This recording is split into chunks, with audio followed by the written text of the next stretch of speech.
Welcome to another episode of Roses Are Red podcast with your host, Mrs. Red Rose, her co-host, Sam I Am from the Married Couple Podcast, and AC from Midnight Media. Welcome in, everyone. Welcome. What's up? What's up? We have a special guest tonight. Sean Davis is going to share his story tonight. But before we get into that and I want to make sure that we kind of go everything and if we have any recaps or anything on any of our stories before we go into our story. But yeah, it's been a while since we've all been here together, hasn't it? I mean, Rose, you had some things go on in your life, and AC also, and me too. Sometimes I had a birthday, so happy birthday, Sam. Happy birthday. Thanks. I finally, Rose, AC, and I are finally the same age again. For a little bit. I'm the last to turn 45. It's fine, but But we had, we've had, it's that time of year where things are going to be a little wonky, but we're all together today, and I'm excited to have you on the show, Sean. I'm really interested to hear, your whole story and, get it out there so other people can hear. AC, are you ready, or do you want me to keep killing time? No, killing time. Well, first of all, welcome everyone. Yes, welcome everyone. A total of 2 people watching right now because we do a live podcast. So we have to thank you. Hello, everyone. Hello, 2 people. What we have to do is we have to allow some people to trickle in, so we don't want to give the game a little bit too early. But it's been obviously quite daunting. Since my friend Brandon died on the 12th of November. I'll recap a little bit about that kind of slowly as people kind of trickle in, but I missed the rally that they had at the city hall. So they had Justice for Brandon. Let me hold up the t-shirt. So we got this t-shirt at the Candlelight Vigil, which was the week after that, but there's Brandon in his shirt. And it says, they will kill you in your home. Not every cop, but this cop. Nope, that cop. Okay. And that's all we want. We just want this cop to pay for killing a husband, a father, a wonderful pillar of the community. You just didn't know what you did, Alexander. You just didn't know what you did. You didn't know what you took from us. So I'm going to show a little bit about the press conference that we did, that I did along with his family and his wife, Rachel. And it's been crazy because that was one of the hardest things I've ever done, but it was the easiest thing because it just had nothing prepared. Nothing prepared. I went right from the cuff, and since I missed the first talk, I felt like I missed so much of it. He didn't have a voice, my voice, talking through him, so I felt really guilty I wasn't able to talk for him. And when I did, it went kind of crazy. You saw it on the news, right, Sam? You saw me on the news? Yeah, even read the article that they wrote. Yeah, it's a motherfucker. And for anybody who doesn't know, and for you, Sean, back on November 12th. Brandon had called. He was being home invaded. He said, "There's somebody breaking into my home. I'm in the bathroom. I put my daughter's here. I'm afraid for my life." And as the police got there, he wasn't sure what weapon, but a knife was brought into play. He and a neighbor had described the intruder, what they were wearing, and in full detail. As the cop comes in, Brandon was in a tussle with the intruder, had holding the knife away from him, trying to subdue the intruder, and was in his underwear. It was like midnight or something when it happened. And as the cop came in, he said, "Drop the knife." And not even a second later, he shot Brandon in the head and then proceeded to shoot him 5 more times. So as he was on the ground. As he went down, and then he stood over him and said, "Don't get move." up." Yeah. In front of his daughter, I'm assuming. His daughter was in her bedroom, thank God. Thank God. However, I mean, it was horrific. we have done a couple of shows regarding it because it needed to get out there. Watching the body cam footage, anyone who watches it, especially because we knew him, I lost it. It was just insane. It didn't make any sense. He didn't even give them time to react. So this is why he couldn't have done anything anyway. He couldn't have followed the command because he didn't have the knife. Right. Well, exactly. So it's ridiculous. You didn't even get a chance. Yeah, and obviously the person in their underwear is not the person that's robbing the house. And the person that, as the cop parked in front of his house, which I've been to a billion times, he said the perpetrator's in the red hoodie. Yeah. And and a neighbor had called and said, there's somebody in a red hoodie smashing car windows outside. I mean, this was, there was a lot going on, not just the information. Yeah. So, and not only that, he knew, cop knew exactly who Brandon was because he was at his house yesterday, the day before. Yeah. So he met him. Yeah, the same cop before the same perpetrator because Brandon wanted this person off of his property. He did not, they were trespassing this person, and they said if you come back, you're in trouble. And so that cop, Alexander Bookman, had taken that report and said, "Do you want me to do this?" And he said yes. And he comes back and so we don't know why. Do you think that? I mean, obviously, you weren't there, but do you think there was a reason that like he would have had some kind of vendetta against him? I mean, like was the cop just trying not to do his job and he was like, "No, I want you to do this," and then he's like just kind of irritated that he has to do his job? Or I'm just making us, because it's kind of weird that like a day before or whatever that he's there, he obviously would recognize the situation. I mean, I get if like it's bang bang, both people were kind of dressed up the same, something happens. I still really don't even get that. But the fact that like the guy's in his underwear fighting somebody and trying to hold the knife, and you not only did you shoot him, you shot him again 5 more times. I mean, what is it they say in most documentaries? If it turns into like 5, 6 shots or stabs, like it's usually like a vendetta. Like there's no reason to just stand over somebody. And especially when the first shot was a headshot.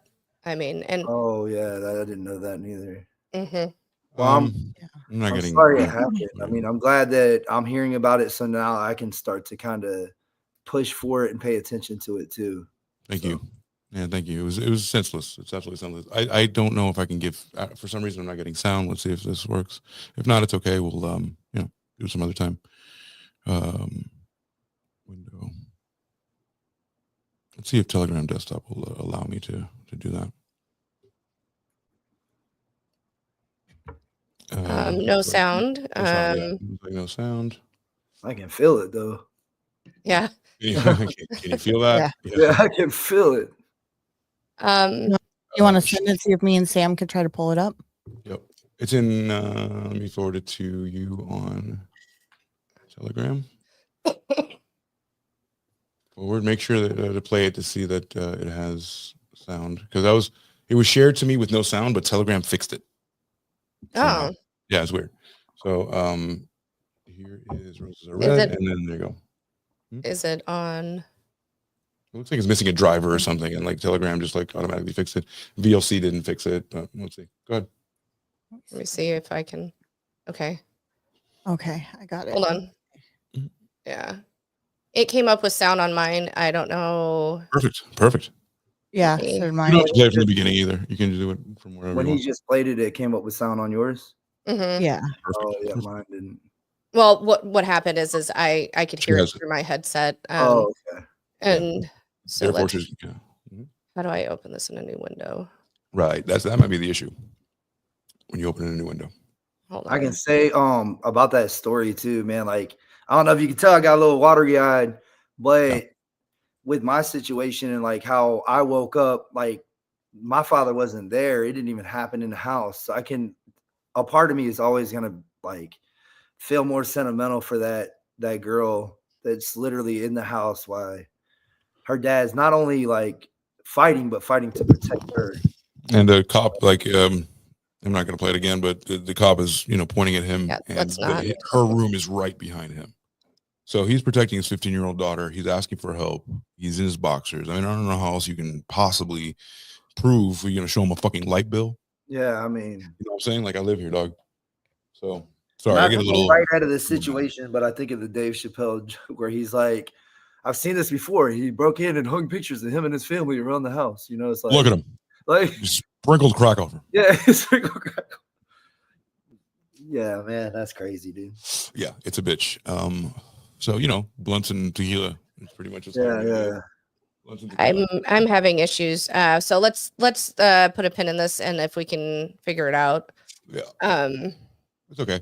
But I mean, you saw my face. I was not, they called me up and I was like, I spoke after it was the leader it was Rachel, and then the leader of the NAACP Vegas chapter, and which was the tall guy that on the thing. And I mean, it was powerful enough for everybody. Was like, whoa, like this guy just gave us raw emotion, at the end I was like, I just have nothing left. I don't know. Right. That's it. I'm done here. Like, goodbye. Is it posted somewhere too that no, I can put it on YouTube. I'll put it on YouTube. Yeah, I'll put it on YouTube, and maybe I'll do it during the show. Maybe I'll have time at the end. Yeah. Absolutely. But welcome everybody. Thanks for being here. Yes. We got a bigger count now, and people keep trickling in. But if you have questions or comments, allow us to set up the story.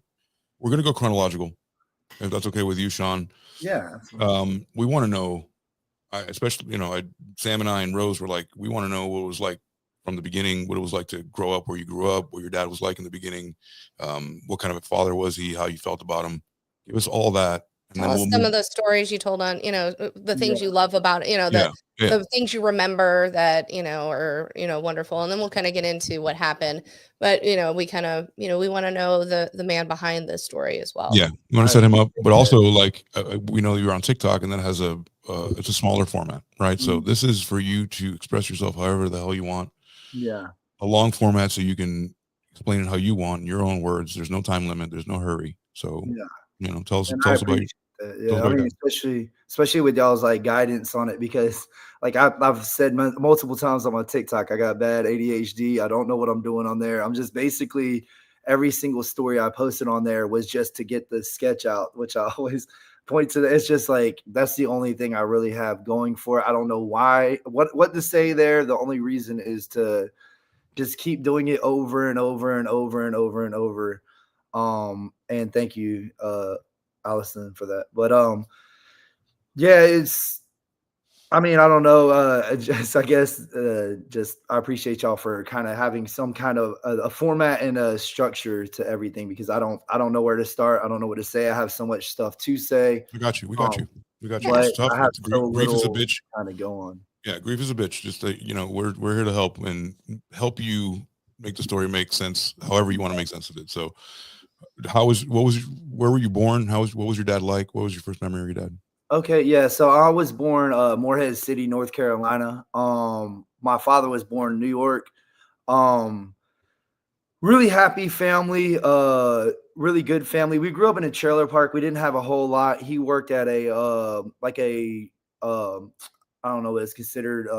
It was Coral Bay Marina, but it was basically he took care of boats and like wash boats. And you know how anybody that's ever owned a boat, that like there were a lot of maintenance, especially, you got to keep them in the water, out the water. You just kind of a whole lot of stuff. So he worked there for a very long time. I want to say around the age of 10. And around the age of 10, I found out they were getting a divorce. I really feel like, and I know a lot of this was blurred up, and I think that I kind of mixed it a little bit up. I really haven't talked about it, asked questions to my mom about it, but I want to say it was like really close to Halloween or on Halloween, because I remember I went to Halloween, I was like crying the whole time. It was like this little haunted house spot, but I didn't know the reason why, and which kind of added a little bit more difficulty. After the separation, my dad kind of struggled with things like with me, I know I'm probably bouncing all over the place, but with me, my brother and my sister, he loved us and adored us. So me and my brother are his biological kids. I'm the youngest out of 3. My older sister is my half sister. She has a different dad, but my father took it upon himself with everybody's approval to adopt my sister and basically take her on with everything else. So my dad took care of her 16th, I'm sure, like with her first period, I'm sure all that stuff, first boyfriend, everything. And he was 100% her father. He looked at her the same way as he looked at us. So when they split up, it wasn't that the marriage wasn't going good. It was that it just wasn't in the cards for him. So as I was talking to them a little bit before about, and I was just kind of weird about saying it because you know how much people can have views on certain things, but what it ultimately became the reason of the divorce is that my dad was gay and just hid it his whole entire life. I mean, he wanted to deny it. He didn't want to be gay. It's just some people are born that way. And it's not that he hated anybody else. He just wanted the life and he didn't want to do anything to alter the life that he already had. He worked his butt off. He came home. He cleaned the house. He took care of the lawn, like everything. Like I said, we grew up in a trailer, but it was like a clean, like built up trailer. And after that, he basically fought to see the kids. Understandably, my mom was really broken up about it because that was the love of her life. And so she felt some type of way about it. And she felt like maybe she could change them and things like that. And it wasn't in the cards. Sean, when did you know that he was gay? I want to say I found out when I was like 13. And what tipped it off? I think my mom broke it down to me to talk to me about it. I know I found out after my brother. But she, I think, kind of had to because he started dating a guy from Thailand, and he wanted us to kind of meet him. The guy was really, really nice, but he was a lot of people from Thailand, he was really touchy-feely, and I wasn't comfortable with it. And my dad wasn't comfortable with me not being comfortable with it. We brought it up to him, and then he broke up with the guy. They still became friends. I still saw him when I was down visiting my dad. He did like henna tattoos and stuff. And we never had like an issue with him, but he understood it. And it was like understandable breakup. Like my dad's like, it doesn't mean I don't care about you, but my kids come first. And that was always my father's mentality. He always wanted to make everybody else happy. Every story through his whole entire life was always just, he was goofy, really, really goofy, and really easily embarrassed. So Turn red. Yeah, exactly. Like, I mean, there's so many stories, and I brought up some of them. I was doing them during the weekends where like he tried to one time tell a girl, like a girl was broke down in the street. So he like attached like I guess the toe strap or whatever to his bumper, and he tried to kind of pull her and tow her somewhere, and it ripped his back bumper off, and he was so embarrassed he just kept driving, left his bumper there. It was like, I'm not going back. Like, yeah, it's the stories of him picking up hitchhikers, which everybody's like, dude, you can't pick up hitchhikers, and they'd pee in the front seat of his car. Like, I'm like, dude, like you can't be. But that's just the kind of guy he was. Even at the convenience store that he was killed at, the Pantry off Kings Highway in Myrtle Beach, South Carolina. There was a story where a woman came in there and she was like, look, like I have no money. I don't want to steal from you. And my dad didn't have money. My dad, at the time he passed away, he worked at the pantry store most of the night. I want to say he got off at like 4 o'clock in the morning. 4 or 5 in the morning, he would go after there, deliver newspapers, and then he would come pick me up because I moved out of district for the school. I was in Sacristy district, but all my friends, they built St. James, which is another high school there, and all my friends football. I didn't play football there. Come on, your shoulders are too broad to not play I football. played semi-pro after, for sure. There we go. Yeah, I hated school when I went to school, and that was another thing is he like fought me to like stay in school, and I started doing better. But so he would come home, take me to school. He would come back, and then he had a car detailing business on the side that was like his own thing. So then he would go car detail people when he had that, and then he would turn around, go home, maybe get a couple hours of sleep, come pick me back up from school, drop me back off, go grab me, usually because I was a little brat. It's like the first time I ever had somebody I feel like that would do anything for me, because it's the first time I lived with him. And he would go grab me like chicken wings. Like the night that he passed away, he went and got me a bunch of teriyaki chicken wings for dinner and brought them back. And then I was going through a situation where I didn't want to go to school, and I don't know if like I even went and talked to somebody. I don't know if it was pretending to be sick, or if when I was like talking to like a doctor and stuff like that, they were saying that if you don't want to go to, like, say you don't want to go to school enough, you want to be sick enough, you'll really make yourself sick. So it's like psychologically your body will start reacting and you'll start being sick.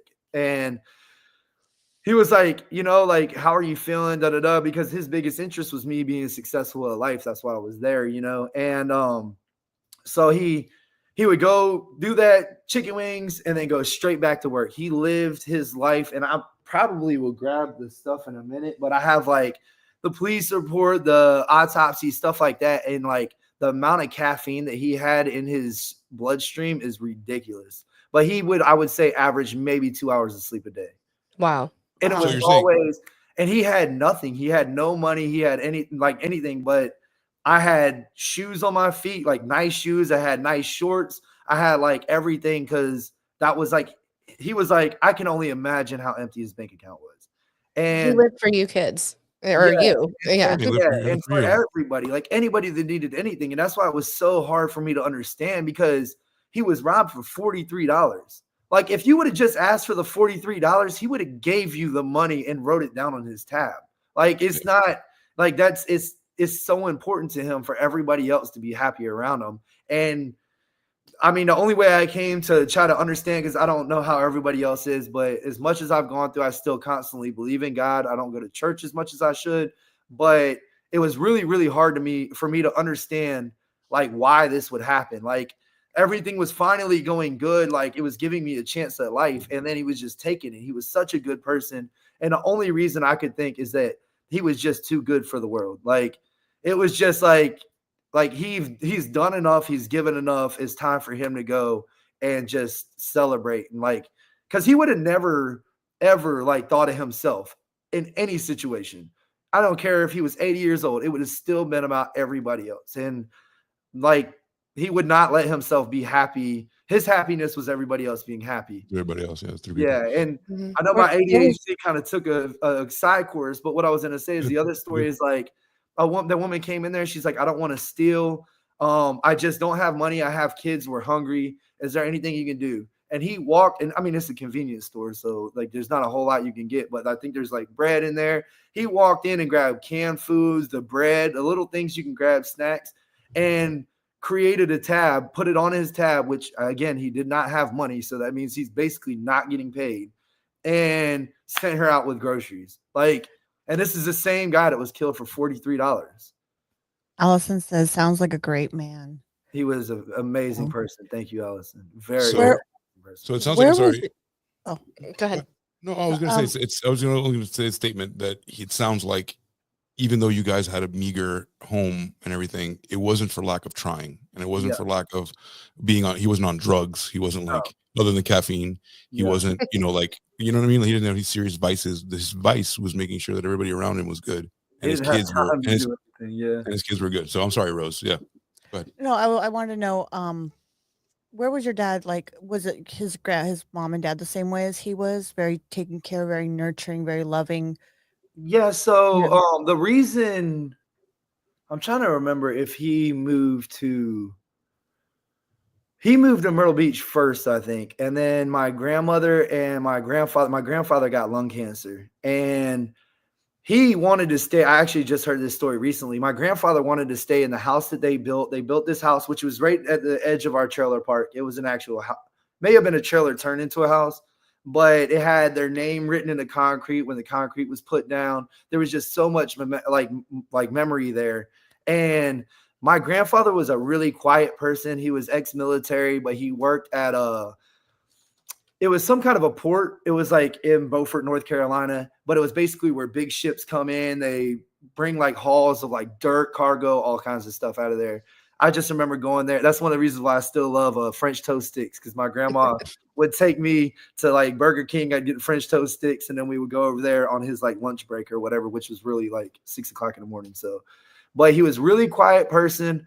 All I can really remember is that he always had a head of like dark hair, Native American, which is really weird because I checked my ancestry and like we are all dark skin complected, and that doesn't come up there. But he's like really, really dark, like black hair, but really quiet. And they definitely took care of all of us, got me into football when I was young.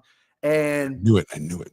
yeah, right. Yeah. And then so I didn't play in school. I was too busy getting in trouble. Like I started getting in trouble really, really young.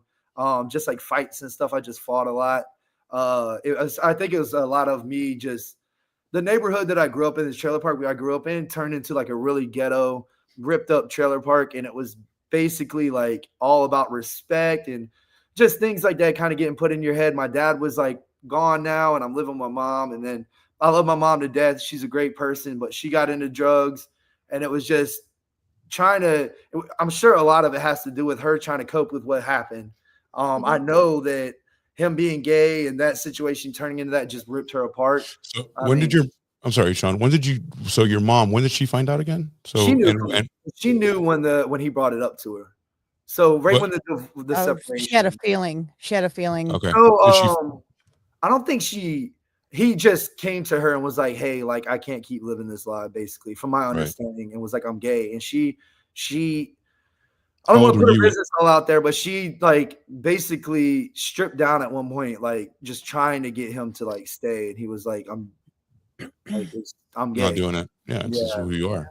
So, and then she tried to kind of say, you know what, I can fix this. I can maybe change you. I can. So, okay. And then how did you feel when you found out your dad was gay?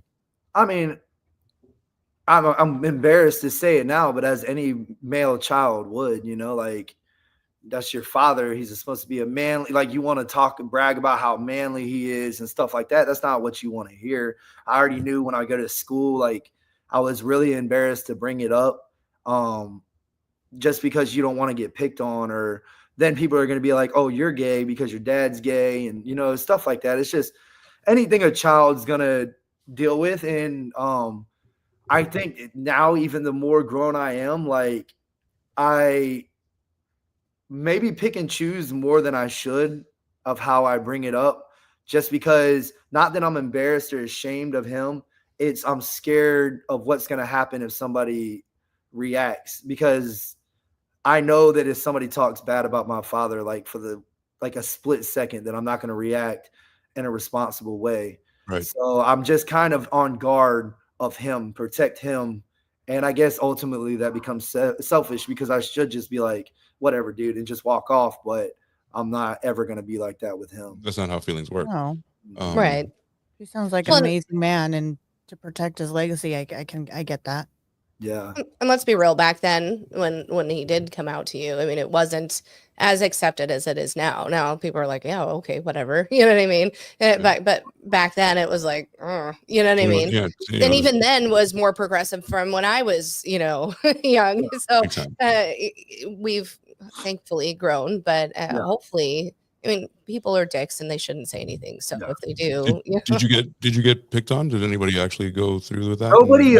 So actually, I know a lot of people knew when I moved there when I was 14, I believe. And it honestly just turned into like reaction. I went there to spend a week, and then I was like, I'm gonna spend the summer. And then I was like, hey, I'm gonna do a school year here. And then I'm like, I'm gonna do all high school here. I live here. Yeah. So, but I would tell all my friends that his boyfriend, because we lived with his boyfriend at the time. When he passed away, they split up, but we lived with him at the time, and I just called him my Uncle Joe. And I know it's a 2-bedroom house. I've got one of the bedrooms. I'm sure people make assumptions. But Sean, I'm from Miami, Florida. Okay. I got men that are my aunts. I know every type of spectrum of person that you could possibly imagine from very early on. That was never something that was even a problem. But I can imagine how much, especially when you were in North Carolina at that time, that must have been an extremely hard thing. So I'm sorry. So this is a different. So this is his boyfriend Joe. Who? When did Joe come into the picture? So they started dating. I believe maybe like a year before I moved there or so. And Joe was he worked at the hospital. He did like the blood work and stuff like that. But Joe had a really big problem with drinking, which is why they ended up breaking up. Joe needed a liver transplant. And he was supposed to not drink anymore. So my dad, he would act like he's not drinking, and then my dad would catch like him with like a bottle of liquor in his car or something like that. And my dad's like, "Look, dude, you're killing yourself. Like, I'm not going to be able to stand here and watch." Which makes the story so much more heartbreaking because Joe and him loved each other, and we moved out. We moved into like the projects of like this all we could really afford. I'm sure that Joe was still helping, but my dad was trying to like do his own thing, and probably in a spot of kind of trying to make like prove his point, like, hey, look, like this is over if you don't take care of yourself. So Joe started doing a whole lot better, and then when the day he died, which is really terrible, and I'm sorry for Joe that this happened because Joe took care of me too. Like anything that like I'm sure a lot of money I got for my birthday, Christmas, clothes, everything was most likely from Joe because Joe made really good money. And So Joe loved you. Joe loved you too.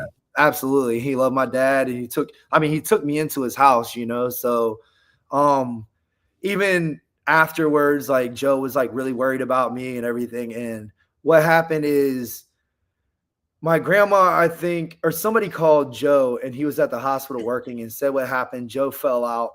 Joe called me. I woke up on the couch because we had a 1-bedroom little condo that was, like I said, in like the projects. And I was really cool with sleeping on the couch. So like I love sleep. I still sleep on the couch a lot of times. But I didn't mind it. So I was sleeping on the couch, and it really sucks because the night of, my dad called me and he was like, "Are you going to go to school in the morning?" And I got like really like offensive. I was like, "Yes." And I like hung up like mad because I didn't want to go to school, but I knew that he wanted me to go to school. Earlier in the day, I wanted to go to school, but like closer to tonight, I'm like, nah, I'd rather just sleep in, you know? And that was the last thing that I said to him. And I had a bunch of really weird dreams that night, like just really like out of the norm dreams. And I woke up to Joe calling, and he was like, "Hey, is your grandma there?" And I was like, "Why would my grandma be here?" And then he hung up. And then I'm like sitting there thinking, I'm like, dude, it's like 7:30 in the morning. Like he's supposed to be here at 7 to pick me up to take me to school. Like, why isn't he here? So I start calling his phone, and it just keeps going to voicemail, voicemail, voicemail, voicemail. And then I like moved to where we had 2 chairs by the window, and we had like a little patio, but it had a big like privacy fence around it. And I see the door open up, and my grandma comes rushing through, and I instantly knew. I was like, I opened the door and I was like, "What happened?" And she was just bawling, crying, and she was like, "He's gone, he's gone, he's gone." And then that's how I found out. And then Joe, before I even saw him, he went to the post office and got to pick up his mail, and he just had a letter from my dad saying that like he was proud of how much better he was doing and that he wanted to get back together. Wow. And then eventually, a year almost to the date in September, my dad died in October 23rd. And in September, Joe had his liver transplant. And from my understanding, he came out of surgery, was completely coherent, was like on his way to recovery, about to go out the door, and then just instantly died. And Oh in my my gosh. theory, that's dying from a broken heart. Like, I don't think he had anything to live for anymore. How long were they together?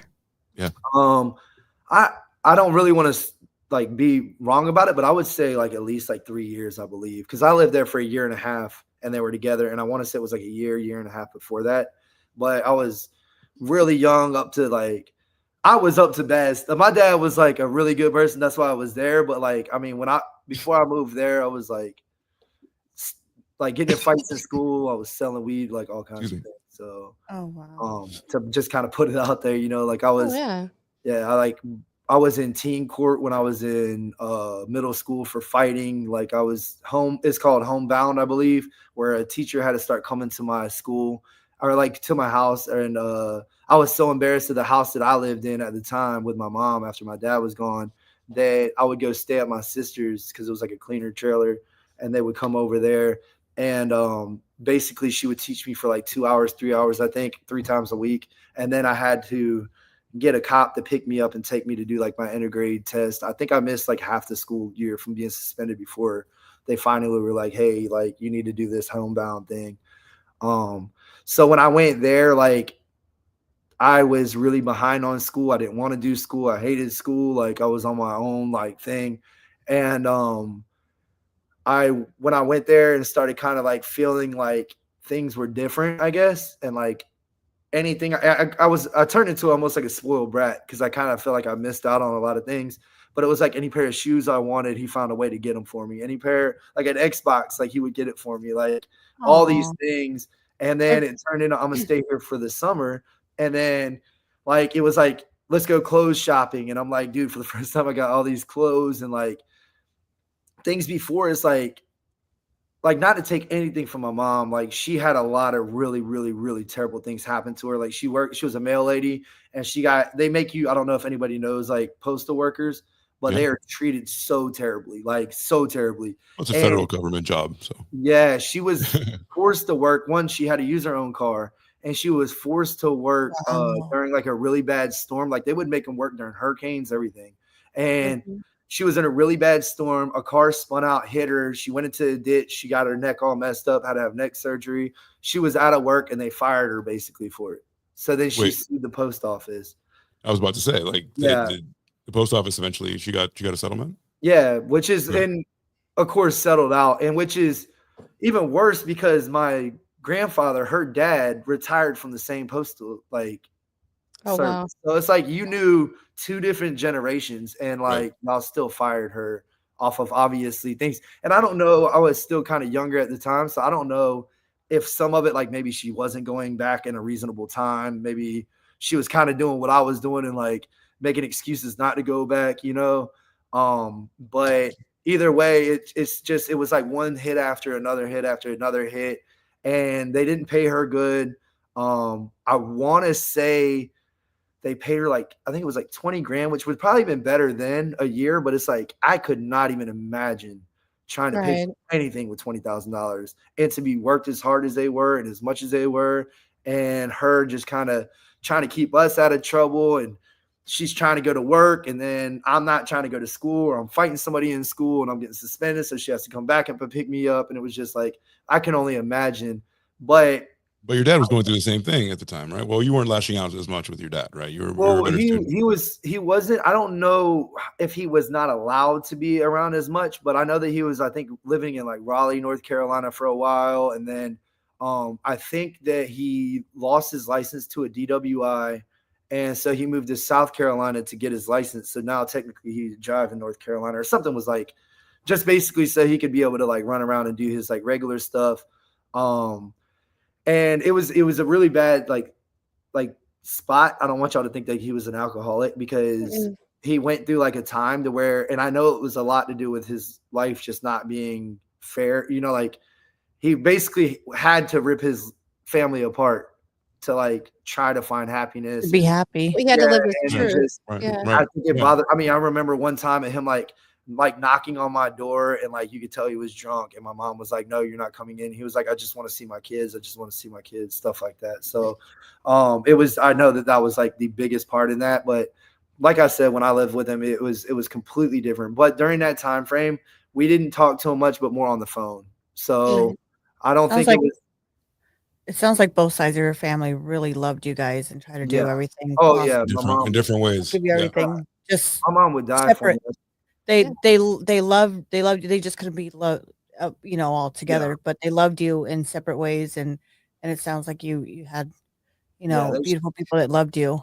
One of the stories, real quick, one of the stories I remember you saying in your TikToks is when you had gotten money for your birthday and you were really into surfing, and that you love that, you were like, you kind of threw a fit because you've been being spoiled, but but you went to go surfing and whatever, and your dad showed up with the surfboard you wanted because you didn't have enough money. And I was like, oh my gosh. And, knowing that he just, he would do anything for you is just lovely. I believe, and I always get, I was just putting this on the side note. I always get really weird about saying stuff like this because I don't ever want to seem like I'm taking shots at my mom. Even the other day when I like made a post, I was like coming from somebody that was very underprivileged. That was like for a fundraiser for kids. I was like, this is extremely important to me because my buddy was throwing a fundraiser. And I get weird about saying that because I'm scared that my mom's going to think that I'm like taking a shot at her or something. And that's not it at all. Like she just had so many obstacles to try to jump at one time. It's just, I don't feel like I would have been able to do it myself neither. But that being said, like the last birthday present I got when I was living with my parents was when I was 14 years old, and it was a go-kart that was supposed to be put together, and it never ended up getting put together. And that was the last gift that I got for any like celebration until I moved in with my dad. So my aunt would try to do stuff. My aunt Robin was a really big part of my life. My aunt Linda, stuff like that, which is why Aunt Linda's why I'm in Houston. But that being said, it's like I went there and like $200 is what I got for my birthday, and $200 is a really, really big deal because I was like, you know what I mean? Yeah. So it was like I wanted cash. He's like, here's $200, like you can buy whatever you want, you know, stuff like that. And then we got to the surf shop and a surfboard, which would never fly these days. Surfboards are like even used $1,000. Yeah, all the way up. Like I got one board that was brand new, put together was like $1,300. Like it's so ridiculous. And you may break it the first time you go surfing. Like they're fiberglass. Yeah. So yeah, it was like I think it was like $280. And he's like, look, and now that I'm older, you know, I realize like he probably really did not have any money in his bank account. He probably had to go figure out like a way to maybe go to Joe or something. But I was like, that's the board I want. That's the board I want. It was an amazing board, by the way. But what type of board it was? It was from Village Surf Shop, which is in Myrtle Beach, South Carolina. I don't know if it was their shape, but I always called it my Village surfboard. Some great surf shops in that area. Yeah. You got a lot of coasts, a lot of good surfing. And nowadays, I heard that when I talked to one of my buddies, he's like, they completely ruined the surf here. So I'm glad, North Carolina still gets better swell, but South Carolina evidently is like ruined on it. But it was like $280. I went there. I was like real mad, just throwing a fit. Like that's what I wanted. I don't want anything else kind of thing. And I was being a brat because it's like I've never been treated like that, you know? So it felt like I was kind of like, hey, now I get to kind of have things that other kids have had, you know what I mean? Like waking up at Christmas, waking up and just watching everybody show me all the gifts that they got. And I'm like, yeah, you know, like I got this, you know, or, you know, so it's finally something there. And I just took it for granted at the time, reasonably. And I paddled out to go surfing. I'm surfing with the other board that I had. And somebody comes up to me and they were like, hey, are you Sean? And I was like, yeah, what's up? And he was like, is that your dad up there? And I look up and my dad was staring. There was like this little boardwalk, but then you had to take like these long steps down to the beach. And he was standing up there. And I was like, yeah, he goes, he asked me to tell you to come like paddle back in. So I paddled back in and I was kind of like, what? But I mean, I'm a very observant person. So I already kind of like had an idea. And I got up the like staircase and I looked and it was like, he had this little Buick Rietta, and it's like the most rare car. I don't know if anybody knows what that is. I know what that is. Like a fully electric. I mean, it still ran off of a gas motor, like a combustion motor, but it was like everything on the inside of this car was touch screen, electrical, everything. I maybe see one every like 3 years. That's how rare this car was. And I think, I don't know if they took the picture down, but I think on one of the websites it had a picture of his car in front of it. But anyway, it was like this really small 2-door car, no back seat. And it had the flap coming down from the trunk, and I saw the board sitting in there. And I was like, yeah, exactly. Like, tell me you've ever seen one of those in your life. Like, that was the most random car. But it was like one of the biggest moments. And then I was so excited, but part of me kind of felt like crap because I was like, I just basically made him. Yeah. And his was like a blue, dark blue. Oh, nice. Yeah. But same rims, everything, man. Oh, wow. He loved that car. But yeah, so that was one of the great stories I could always tell. That just like that. Yep. That's funny. Wow. Bro, works quick. Gotcha. It never ran after him neither. It sat there. I sold it to my mom because my mom wanted it. And it had so many issues. It's a collector's item now. It's a collector's item completely. Yeah. I don't really know whatever happened to it. Yeah, it's an antique at this point. It really is. Yeah, 21 years, it's an antique, right? Yeah. So what about your sister? Like, what's your sister's name? Heather Davis. And then Heather, did your sister have the same experience? Like, how was it different for her than it was for you? Or? I think it was a little bit different. I think it was different for all of us. Just because I was younger. I'm the youngest out of all three siblings. My brother's 3 years older than me, and my sister's 8 years older than me. Okay, so Heather and your brother is? Yeah. And My brother is the middle. What's his And name? then Chris Davis. So Technically, Chris and James Heather. Davis. His middle name's Chris, but Gotcha. he goes by Chris Davis, but he's James Davis too. Gotcha. But yeah, I mean, it affected everybody else. Like my brother's currently incarcerated, but I think he's in a rehabilitation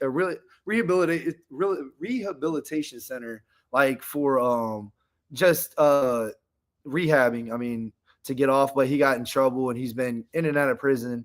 I think he's kind of got the mindset that everything is owed to him because I mean we have had an extremely unfair life. Don't want to put too much of his business out there like that, but I'm starting to realize a little bit of it, and I don't. It may frustrate me sometimes, but I don't blame him. I mean, I get it. Like things have not been fair, but I had to kind of turn around one time, and even my girlfriend would say, she's like, "Man, like I don't understand. Like you have like the worst luck sometimes," and I'm like, "You just got to keep pushing and keep moving in a direction because if you ever want or look for what's owed to you, you're never going to get it. Like you're never going to get what's owed to you. If you keep looking for what's fair, it's never going to come. Yes, nothing's ever fair. I mean, I'm sure everybody, you're dealing with it right now. I mean, you're never going to find it like that. And it's just, you either got to that's where you get to that crossroad. You're either going to go this way and you're just going to keep shooting for shoot for the moon to hit the stars or right. Yeah. But, and then, or you're going to go here and just be like, I'm just going to settle because this is the way things are. These are the cards that are dealt. And it's been a struggle. I mean, I'm 37 years old and I'm still just like trying. And it's always something that pops up. But all you can do is keep grinding and keep pushing in that direction. So what about Heather? You said she had like a kind of a different experience. I mean, again, the area I'm from is kind of just rough. And I feel like the longer you're there, she battled her own demons with drugs and stuff like that. So she seems to be doing a lot better now. She at one point gained a bunch of weight. She's lost a bunch of weight. She's working all the time. She's busting her butt. So I mean, it was just different love for each one of you. Yeah, I think that everybody was a little bit different. I want to say on my brother's side, I do think it affected him a little bit more because when they split up, he had 3 more years of like a perfect family. With me, it was kind of like I was still kind of figuring things out, and then shit hit the fan, and that was like most of my life. With him, I think everything was so good for a little bit longer that when it got taken away, you felt it more. Yeah, he felt it more. Yeah, best way to put it, Rose, I want to ask him about, I guess, so your siblings, did they see Joe the same way that you do see Joe, or was anybody against that whole thing? And did your sister and brother, did they handle it? Because you were pissed, right? Yeah. But and you were worried, but were they more mad or less mad? Did they care? I would say my brother was probably a little bit the most upset. I think my sister was the least upset. I think she didn't care really as much. I think that again, my brother, especially in the state we were in, and the area we were growing up in, I think he was more mad, just because he felt like it's kind of taking some from our manhood, maybe. And I think it was like it gave us more of a target on our back and stuff. And again, I think it's because he had 3 years of not that, and then the time was different. Yeah, the time was different. Where now we accept it in the area where you're at. I mean, it's completely different and time different, just time wise, and then on his growing scale as well. You know what I mean? It hit him right at 13 years old when he found out about it before me. So he may have been 13, but he may have found out about it a little bit later, But when they split up, I was only I think 9 or 10, and then he was 3 years older than me. And then I don't know if he found out on the day that they split up but I know he knew before I knew. Did they like Joe? Yeah. I mean, everybody we were, I think we were pretty nice with most of the interactions with any of them, but I think that once we left, there was some kind of resentment a little bit still, not towards necessarily Joe, just towards the situation. Joe always treated us nice, though. I mean, we came from nothing, so it was like we should go to see you and you're buying us clothes, you know. It's like, Right. all right, I mean, you know, we're not gonna be mean to you right it's now, true. you know. So Yeah. yeah. But I think my dad ended up moving my brother down to live in Myrtle Beach for, I want to say like a year. That was like a couple streets away from where he got shot, which was not a good area, but it was really all he could afford. And my brother still kind of wanted more at the time. I mean, just like me, it's like you get a little bit, you want more, you know. It's almost like you're trying to make up for the time before that, but we all have our reasons on why we reacted. And Oh, absolutely. You guys are all different. So absolutely. yeah. So before we go further on to the deep side of the story, go Yes. ahead and I need this. I need this in my soul. I I need it in sense a my lot. I veins. sense a lot of pain here. We have a lot of grief Oh going yeah, on. hold on. Yeah, hold on. Don't let me hold. All right. All right. Cheers, Hey, this everyone. one's to Jim. Yes. Yes. Thank you. One's for Pops. One time for Yeah. Pops. One time for Pops. And Appreciate Jim. Yeah. I wasn't prepared. Yeah. But honestly, when I was like coming on here, I was so nervous. I'm like, man, like there's no way that I'm gonna just be able to just talk without having like some type of wine. I was like, how can I like hide this? You don't have to. Our Bring it out, whole bring it channel out. is true crimes and cocktails. So we Yeah. like to discuss this and have a few drinks amongst friends. So Yeah, absolutely. Sometimes when it's stories that we've done prior that, that have been either on Netflix or Hulu or something, we actually match a cocktail with one of the stories. So Sam does a pretty good job, and she comes up with some amazing cocktails that she'll come up with and share. Like, this is cocktail for the night. yeah. So in fact, we did. We covered Alex Murdaugh, Yeah. which is in South Carolina. And what do we do for that one? It was a tea. Oh, it was Oh, a vodka. sweet tea. Yeah, sweet tea and vodka. Nice, nice. It Yeah. actually was pretty stinking good. I It was really good. wish I could tell you more. I mean, I was a bartender for like 6 or 7 years, so out here, so I can sometimes help a little bit on some recipes. But I think I smoked way too much weed when I was a kid. All that stuff kind of blows right I out. smoked way too much weed 5 minutes ago. So it's like, I just I'm like, and my mom's memory is bad too, so it's got to be a little bit of both. It's hereditary.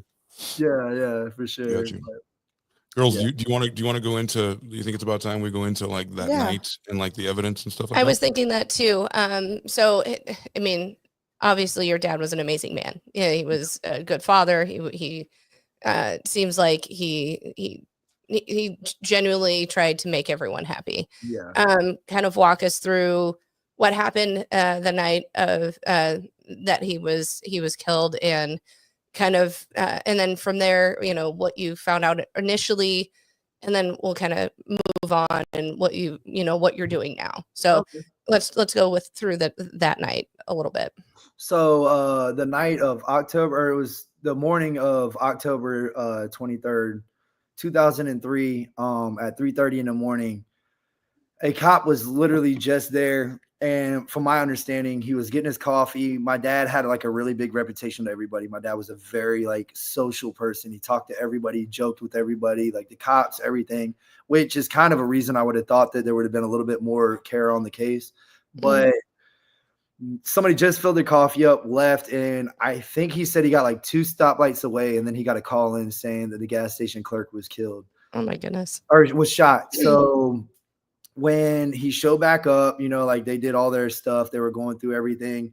I don't know where I really go from here. Like You had mentioned that a regular had found him. Yeah, Right. so- like one of his buddies. yeah, which I actually even have an add-on to that later, but like Okay. yeah. So somebody that he always used to talk to about like cars, like they would always come up. My dad's like one of those guys that like joke with you. Like, this dude always had different cars. So my dad was like, oh, what are you driving today? Or like, like must be nice, just giving him crap or whatever, trying to like dog his car or something, just always start a conversation.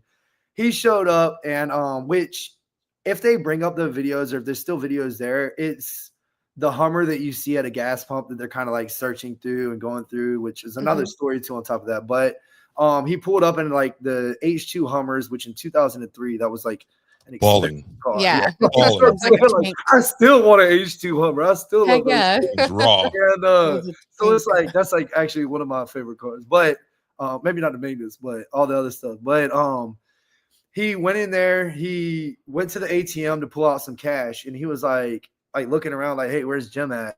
And so he was like, maybe he's like down there like restoring the cigarettes or something like that. So he walked to like the front, and I believe he wasn't even like done with like pulling the money out the ATM. He just kind of looked over and he saw stuff knocked down off the counter. So he was like, wait. So then he went around and walked around the bar or like the counter, and he saw my dad was like laying on the floor, and he saw some blood like on his back. And then he like went up to him. He was like, I'm calling the cops. I'm calling the cops. And so he ran out of the gas station. A guy was pulling up in a truck, and he got out of the truck. And I mean, people were still like in 2003. I think I had like a Nokia, like the one Nokia that blinks on the side. Not everybody had like the cell phone. I mean, not as much, but I'm pretty sure most people had cell phones at this point. So he asked the guy, he was like, hey, do you have a cell phone on you? And the guy was like, no, I don't. And just kind of brushed it off and walked straight into the store. So he ran to his truck to get his cell phone. And the guy went to when he ran in the store, two guys walked out of a single stall bathroom. So these bathrooms are not like multiple stalls. There's one toilet in there and one sink. And two guys walked out of there. They talked to the guy that came in from the truck, and they just like had a conversation as he was like walking back up to the store. They all three ran out and jumped in their cars and left. Oh goodness. So he went in there, called the cops. The cops came, and then eventually my dad passed. They said that they got the two guys that left the store or whatever, and they said the reason that they left without calling the police and they just didn't stand by is because they were drinking and driving and didn't want to get a DWI.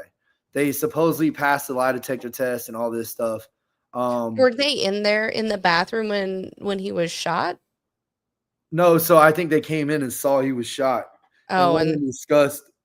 Excuse me. They went and discussed like what do we do? Yeah, what do we do? Like, hey, we're drunk. Like, we're not supposed to be driving. The clerk shot, which obviously I'm a little bit biased, and I think we all know my thoughts on that. And I've went in that respect, yeah. In that respect, like, nobody would care if they were drunk. You know what I mean? Yeah. So, and I get it. I mean, I've gone through issues with cops like my whole entire life. And I mean, for example, when I was on probation at one point, and I stopped because somebody flipped their car, and I wasn't supposed to be out past 9, and I helped the person, and I went to jail for it. So, wow. I get in a sense, but it's like they couldn't have, but they don't know that they couldn't have saved his life. Right. Like, leaving him there bleeding, like shot, concerned, like y'all went and decided like, hey, you know what? I don't want to get a DWI, or I don't want to like get in trouble. I mean, dude, just say that it's not your car and you just walked up there. Right. Or y'all got drunk in the car. Like, is there really going to anybody prove that you drove the car? You know, right. I get that bang, bang, bang happens a little bit faster than that, but you not wanting a DWI is potentially letting somebody else die. Right, exactly. So it's I don't know. I've gone through my moments. I have the police report. When my grandmother passed away, my aunt sent me all this stuff. She was like, I feel like you should have all this and kind of hold on to it. And I've went through my moments where I started looking people up on Facebook, license plates, all kinds of stuff. And I was like, to the point where I want to be like, you know that you let my dad die for your concern on getting a DWI. And I don't even know if that story really sits up to me, because like y'all call somebody else and he came up and had a conversation with y'all about it? Like, the guy that showed up in the truck that he asked for the phone obviously was only there to talk to them. Right. So y'all all three showed up, had a conversation, was like, hey, let's leave. Why this other guy is fighting time to get his phone out of his truck, to get somebody there to help. I mean, were dude, you they would have just called immediately. Maybe the person that shot him would have been caught, like running down the street or something. Could have It's been. $43. Either it was a cover up for him being gay and them wanting to go in there and kill him, or it was they really were a crackhead running around trying to get $43 and not James Bond. I mean, like, I don't feel like they covered every, you know what I mean? I mean, crackheads will do a lot for Yeah. A lot. Oh, I Yeah. really a highly lot. doubt they go back there and clean their fingerprints and make sure everything. And that's another thing. The cameras didn't work. The emergency button didn't work. So the cameras didn't work at all. No, The emergency buttons didn't work at all. no. Oh, that sounds a little And I odd. settled out. So I was the only son that lived with him that was under 18. And I settled out with Pantry. My mom technically settled out with Pantry for like $110,000. And I got it when I was 18. I was already in a really bad spot. This whole situation threw me into a spiral that was already like unwound a little bit, but kind of tightening. And before I moved there, I lived there for a year and a half, started getting my stuff back together. He put me into like Sylvan Learning Center. I didn't really want to do it, but I was like starting to get better with my grades. I'll stop like fighting as much, and I was starting to kind of have a head on my shoulders and think about a future. And then it was taken away from me. So then I want to say it was within the year. No, it had been a year and a half. I was in jail for attempted murder. Oh, wow. Looking at life Wow. and it was on Father's Day, and that was like a big like boom because somebody was like, "Dude, today's it's Father's Day," and I was like, "What am I doing?" And it wasn't like I like attempted to murder somebody. It was like an old piece of trash dude was like beating on women and trying to beat up my friend's mom, and he was 15, I was 17, and we like were drunk and beat him up, and then we decided, hey, like since we're on this high horse, let's go beat the guy that jumped our friend up. And then it ended up being his dad and like all kinds of stuff. And it just turned into like, it looked like this big gang thing. It wasn't. The guy that we were getting attempted murder charge was in court he had 5 domestic violence charges. Oh my gosh. We're going to court. That guy's always protected. Yeah. And the woman sat right beside him as he was going to court for us. Wow. Like, I mean, go ahead. No. I was going to read what the news had then, so we can kind of see what they were saying at the same time. But no, please go ahead, Sam. No, Shauna, you had mentioned in your TikToks, it's not something that you consciously do, but you've noticed on like the day, like the 23rd of October or Father's Day or his birthday, you kind of black out, or things kind of happen where you may be more angry or irritable or easy to to get at. Do you think that is part of what would have happened or on that day when you got the charge? Yeah. You think it was like subconsciously you were like, it's Father's Day, I'm feeling shitty, this happened, it's easier for you to jump on it, or was it you were still just really raw in it? If I'm being 100% honest, I do think in that situation, I was just still like really emotionally unstable. That makes sense. I think it was just like a really bad timing. I was like, and I mean, the people that it was for, like, they called me up because they knew that like I've always been a very protective person, and they called me up like, hey, like, Dylan's about to fight this kid. With the guy's name was Dylan. Dylan, the kid, he was like 15 years old. I was 17. They were like, he's about to fight this guy that's like 25 years old because he's trying to fight me, and he's already beat his girlfriend up. And she was like, I want you to be here to make sure nothing like happens. And that's kind of how it like turned into that. But I think that like just in a sense, so much like anger and hate that I had built up just turned into me reacting like too spontaneously. Now, I will say that like the biggest one, like on what you were saying about blacking out and stuff like that, is the craziest thing for years. For years, I could remember on the 11th. My dad's birthday is on the 12th. So y'all, those of y'all that don't know, I was born October 2nd. My dad was born October 12th. He died October 23rd. So it's like completely ruined the month.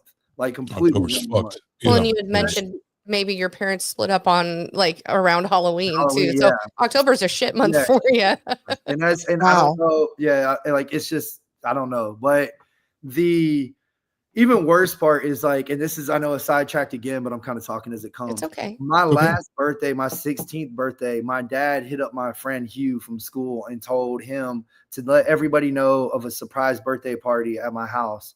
And I guess Hugh didn't remember. And I showed up and my dad was like straight up in tears because I showed up to like balloons and like all things set up that my dad, again, we've talked about him only having like 2 hours of sleep.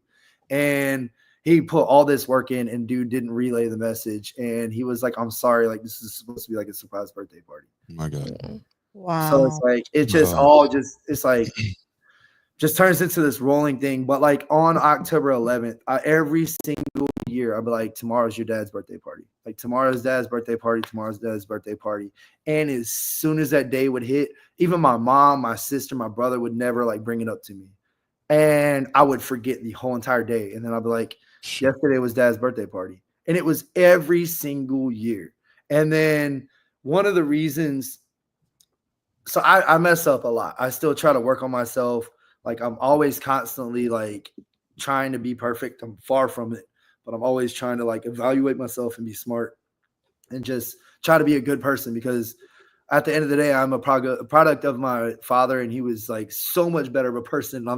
I'm working and working and working to get there. But I went to the beach. I took my dogs there on this past October 12th. And I went there and like driving around, hanging out, and everything was good. I was like in a really good state, had the top off. The dogs were enjoying themselves. And whenever I go there, like that's one of the reasons I go there is to like do donuts and stuff like that. So I'm like, and I'm pretty like, I mean, like I'm pretty open about how I do stuff. Like I'm not going to, I'd never want to be a problem for anybody else. Like even with my neighbors, like our houses are really close together. I was power washing the fence and I went and told them, I was like, hey, do you mind if I power wash my fence? Cause I don't want water going in y'all's yard. Like that's the kind of person I'm like, I don't want to disturb anybody else's happiness, like at all. And I'm out there and I'll find like a clear spot further down the beach where there's like less like open or like less population. I'll go down there, I'll let a whole lot of opening, and I'll start busting some donuts and have fun. And absolutely doing that. And it just some reason it just hit. And like I like started doing a donut, and like in the middle of me doing a donut, I saw some guy with like his arms up like this, like, yo, like, and I'm like a football field or 2 football fields from this guy. So I started to drive off, and then just like my temper got a hold of me. I'm like, nah, hold up. Let me like turn around. Let me see what he was talking about. So I pulled up and I was like, hey man, you had your hands up. And he was like, he started, and this is like a big thing from where I'm from, is like, I grew up differently. I'm not going to let somebody come up and just grab my door handle or walk up and approach my car. And he started walking at my car aggressively. So I flew out and I was like, dude, are you really walking up on me? And I was like in his face, and like his wife was like sitting over here to the side. And he was like, look, man, you're like spinning dirt. And I'm like, tell me where the dirt hit you, bro. Tell me where any of this sand got to you. And I was like, and I just like went off. I was like, that's what I'm like. And I just kept going. I was like, you want to run your mouth? And I jumped, and he was like, no, like that's, and you could tell he was like, this is where I felt bad, is he kind of was like back, and he was like, no, like those were nice donuts. And it was just kind of really like really just all over the spot or all over the place when he was trying to talk.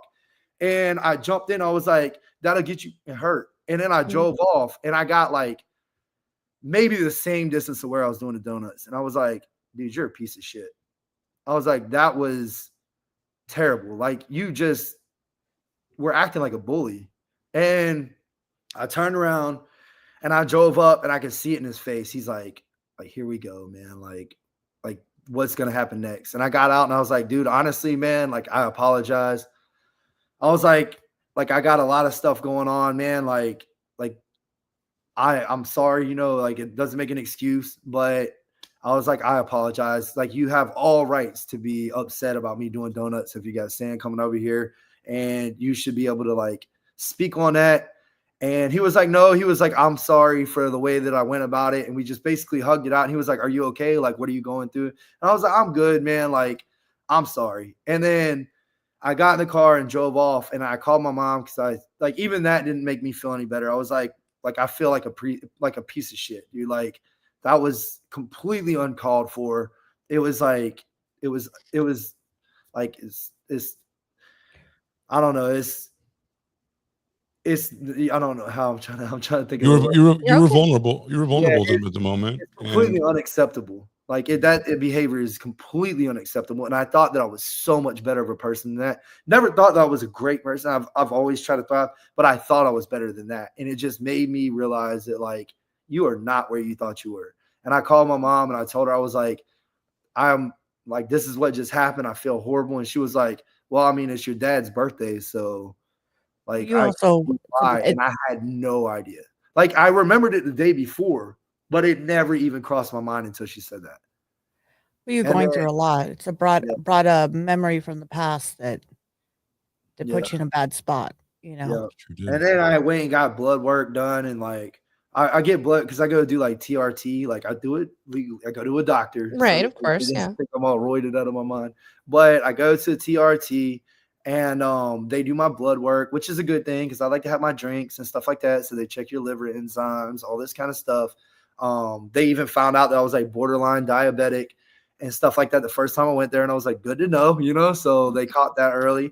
But he was like, dude, I don't know what's going on with you, but you need to just like sit down and just like look at traffic. Like just take like an hour a day and just like focus on traffic. Like just clear your head, get out of your head, because I'd have to look at the report, but it's called like, I don't remember what it's called, but it's basically like it'll give you a stroke on certain numbers. And he said a normal number is like a 3 to 4. Is it cortisol? No, it's let me see. I got because my aunt was asking the same thing because he's like, bro, like you're like borderline like stroke. It's homocysteine, I guess is HOMOCYSTEINE. And basically, Homocysteine. yeah, Yeah. I could thank God I would have stuttered on that for a while. He was like, dude, like your numbers, he's like the chart basically ends at 12. Like that's the highest you want to go. He was like 16 to 18 is where we worry about a stroke. You're at 23. Oh, wow. So he was like, you need to chill out, dude. And like my girl is like, are you worried or like, are you stressed out? I'm like, I'm always stressed out. Yeah. I think about my dad every single day. I think about all this stuff every single day. And that's what started that TikTok is I didn't realize how much like it gets worse every single year that it goes by. Every single year without me even realizing I'm fighting more demons. And you would think that it would go the opposite. Like you're like, all right, and you just kind of start to forget about it a little bit. Well, it's unsolved. How can you Yeah. possibly reconcile it with it? It's And not it's so much- closure. Yeah, and it's so much misunderstood. Like I just don't like even outside of why the person did it, I still just don't understand. And it's like constantly things are brought up. And when that guy first, I mentioned to everybody earlier, I believe, about the emails, when the emails got brought up, I had to separate myself from that because within like a 14-hour or like a 20 or 48-hour radius, I probably was on Facebook and the internet for like 14 hours of that, just searching up any details this guy gave me. Like, Okay. So let's back up a little bit. So because we talked about it Yeah. personally, but Mhm. let's let the viewing audience hear a little bit about it. So your dad was murdered. It's been unsolved. I mean, when did you get? You had gotten an email from somebody claiming to know more about it. Actually, can we? Let's back up a little. Can we put a pin in that real quick? Good. That's true. No, Yeah. I really want to get there. However, prior to that, didn't somebody, closer to the murder, somebody had come back into the pantry and told one of the clerks who presumably worked with your father that they the name of the person that they thought murdered your father, correct?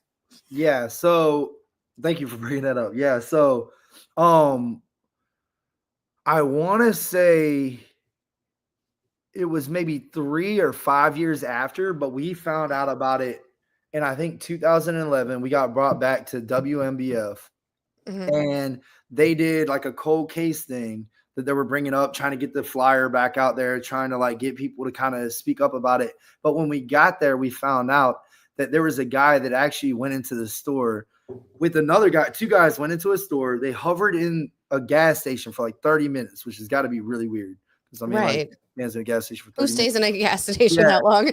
So Well- one guy walks out and the other guy walks up and he walks to the clerk. And I believe the clerk worked with my father. I think she's a longtime clerk there. And he walked up and he said, I know who killed Jim Davis. And she was like, what? He was like, I know who killed Jim Davis. And he gave a name. And he turned around and walked out. Nothing happened. So he came back in, like, I think a couple weeks or a few weeks later, and came back in and was like, did the same kind of thing, didn't stay as long, but he kind of like hung around. And then he was like, I know who killed Jim Davis. He was like, why hasn't anybody said anything? I came up here. And she was like, why don't you go to the police? And then he turned around, he said the name again, and then he turned around and walked out. My issue with that is, at what point do you pick up a notepad and a pen and write it down? I had the same thing because you had said it prior without saying that and in your TikToks. And I'm like, why the fuck didn't she write it down? Why? Yeah. How do you not remember? How is that Like, being told twice even? How do you go, oh, I don't even remember the name? I mean, now is she hiding something? I don't know. This is just my true crime personality same. coming out. Seriously. I was like, Same. why didn't you fucking write it down? Why didn't you call the cops right away? Why didn't why can't you remember a name that somebody tells you when it's that important? That would be something that would be burned into my brain. I'm sorry. I got a little emphatic about that for you. Yeah. So she gets emotional. I which is do. fantastic. No, but that's a wonderful thing. Because she brings a Rose. Before I go into this, what are you making of Sean in general? What's going through your head? I see the gears. So many things things is going through my head. I know. I'm trying to recap from the gas station to who was there. How come they didn't? How long did it take the police to get there? And when the police showed up, how long did it take it to lock everything down to get the evidence? Why wasn't the security cameras working? I mean, it's a gas station, for crying out loud. That's the number one place people go rob. Gas stations, liquor stores. I mean, banks. And when something goes down, okay, why? What's the reason? Was it because it was a small town? Is it because so many things are turning in my head that I'm just like, I see that. Yeah. I saw you had things to say, but you haven't formulated the right. It's still going. It's still percolating in there. I see it. And to even add on to that, like, I mean, I don't know. I mean, obviously we're going to have a little bit of favorite, because even with me, I'm like a big like documentary watcher, and I have my own, like, I'm biased because of my situation. But then with y'all, obviously y'all have a lot of care to that kind of situation. But I feel like anybody, even if somebody came up and told you they know who killed somebody that you have never met, never talked about or anything, you're going to write it down. I'd be like, hold on, can you spell that for me? Yeah, like, hold on. Yeah, Right? I'm not good at this. Hold on. Like, I mean, somebody call fucking Crime Stoppers, Yeah. Let me look his Facebook up. Is this the guy? You know what I mean? Like, something. Right. Or Google it. I mean, everybody Googles everything. So I'm guys, pretty sure she even knew my dad. I'm pretty sure she's a clerk. Like I said before, I'm pretty sure she's a clerk that worked with my dad. So how would that not have been sentimental to be like, I've been in gas station lines that have taken 30 minutes, me waiting on somebody pulling on their lottery tickets. For real, scratching shit off. Yeah, for real. Stop the line for a minute to write something down if you really cared that much. Right. Yeah, I do have a question. When these cameras were down, did they have like a timeline? Like, was it a week prior? Was it the day before? Was it the day No, of? I don't think they ever came out with, I think they just said that they weren't, like, they didn't work. They I don't weren't think they working. ever said they were just down for that, which, I mean, that's a very good point. That's not even a point. There's 21 years of thinking that, like, maybe somebody did something that day to shut. And I mean, which brings me back to Sam's point, is like, did the woman have something to do with it? Like, did the clerk have something to do with it? Because the cameras didn't work. I mean, only thing that I would have taken on the outside of that is that I feel like the pantry itself would have looked in and been like, okay, if the cameras didn't work for just the 24 hours, like, who's responsible for this? Because we're paying out money right now. Right. And then maybe somebody would have lost their job. But Well, then a red flag would go up because exactly. What was the reason? What was it? Technical? Was it a wire that got snipped loose or something? So you start questioning. Was it a money thing? Yeah, the basis. You go down to the very basic, and then you want to know, which I feel like wasn't even like has like we're talking. I feel like more than any of the detectives have talked. You know, like I Right. think that Right. they've talked to my grandmother from what my aunt said after he died, but like they haven't talked to me. They haven't talked to my brother. They haven't talked to my sister. I've called. I've like left messages. They're like, "Oh, go to this person." I called them, left a message. Nobody calls back. It's like, and that's another part that sticks it out. Is one part that stuck out to me, especially with the emails when we get to that. Yeah, But yeah. one of the things he said in the email was that the reason that the guy wasn't caught is because his brother was a Myrtle Beach police officer then and still is. And Oh, when he walked out, Oh. he walked out when she said, why don't you like contact the police? Obviously, the guy is in there telling you who he said did it, and he's made it a point to come back again.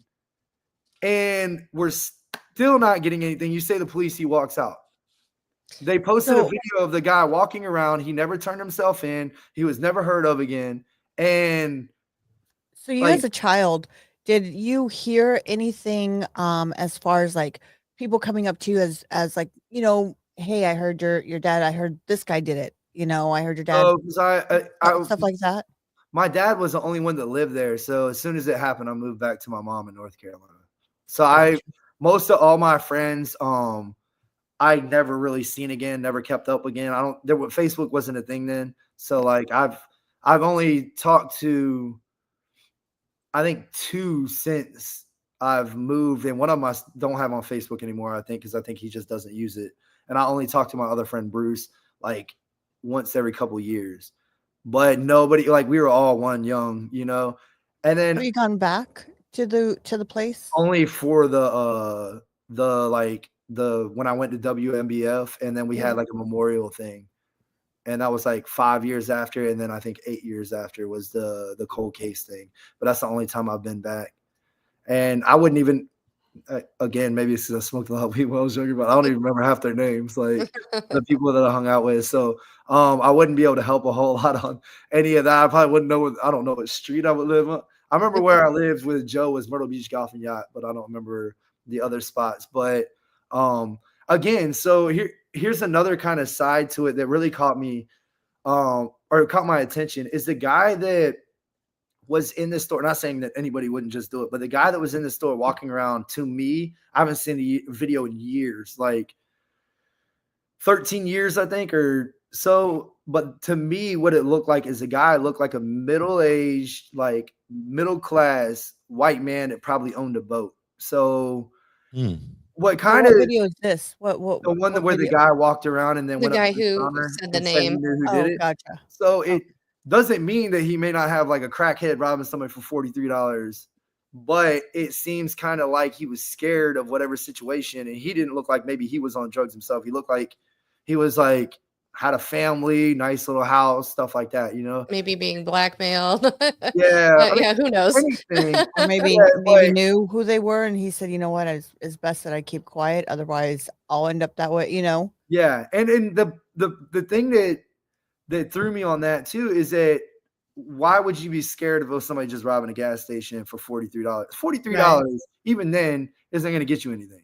So is it really worth running for the rest of your life on a murder charge? At the end of the day, like, unless you have no conscience and don't worry about anything in the world, like, you're going to worry for the rest of your life about getting caught. Always going to be looking over your shoulder. I mean, no matter where you go. Yeah. So the thing that brings that is was it really something else? Was there something else that somebody was there and they just robbed the $43 out of there to make it like a robbery? Right. And what I was going to throw a curveball to you because I want to get your opinion on this. Yeah. What if he robbed the gas station right out of maybe he needed money for his family or brothers or something, because the sketch of what you have on your TikToks, he looks like a fairly young guy. Yeah. Would that change any feelings towards him if you saw that side? Like maybe he robbed it and he accidentally, out of nervousness, maybe shot him or something. Would that change something for you? Maybe not immediately. Maybe after I punched him in the face or something like one time. But after that, maybe just like thinking of what my dad would think, But it also has to be on how you went about it. Like if you just get caught and now all of a sudden you're pleading for help, that's a different story. Now, if you come in and you're like, hey, I've been living with this, I feel like a piece of shit. Like maybe then I can be like, all right, my dad would feel like feel this way, you know, like he would have taken his life to make somebody else happy. Would he have done it to make his kids go through what we've gone through? No. But now that it's done, what's done is done. And yeah, from what you said about your father had this, I mean, if that was the case, had the man just said, "Hey, my family needs food," your dad would have been like, "Here, take it. Yeah, You don't need to shoot me." It doesn't you know? matter. He had 21 years to come clean, and he didn't. So Right. it doesn't matter I mean, how. I mean, now he's just as guilty as if he would have meant it. Yeah. And what to that point is that, like I was saying before, the guy that found him, he came to the viewing the day after and was just ripped apart, crying, bawling, like basically in my lap. And he was like, all your dad kept saying is, my son Sean, my son Sean's at home, my son Sean's at home. And that tells you right there, like his main objective was to like make sure I'm good and to be there for me. He didn't want to not be there for me. So like he would have given them, like he would have given them anything. He would have walked out the freaking store. I'm like, whatever, dude, it's like your store now. Like, you know what I mean? And the fact that they shot him in the back, they shot him one time in the back and it hit the main artery.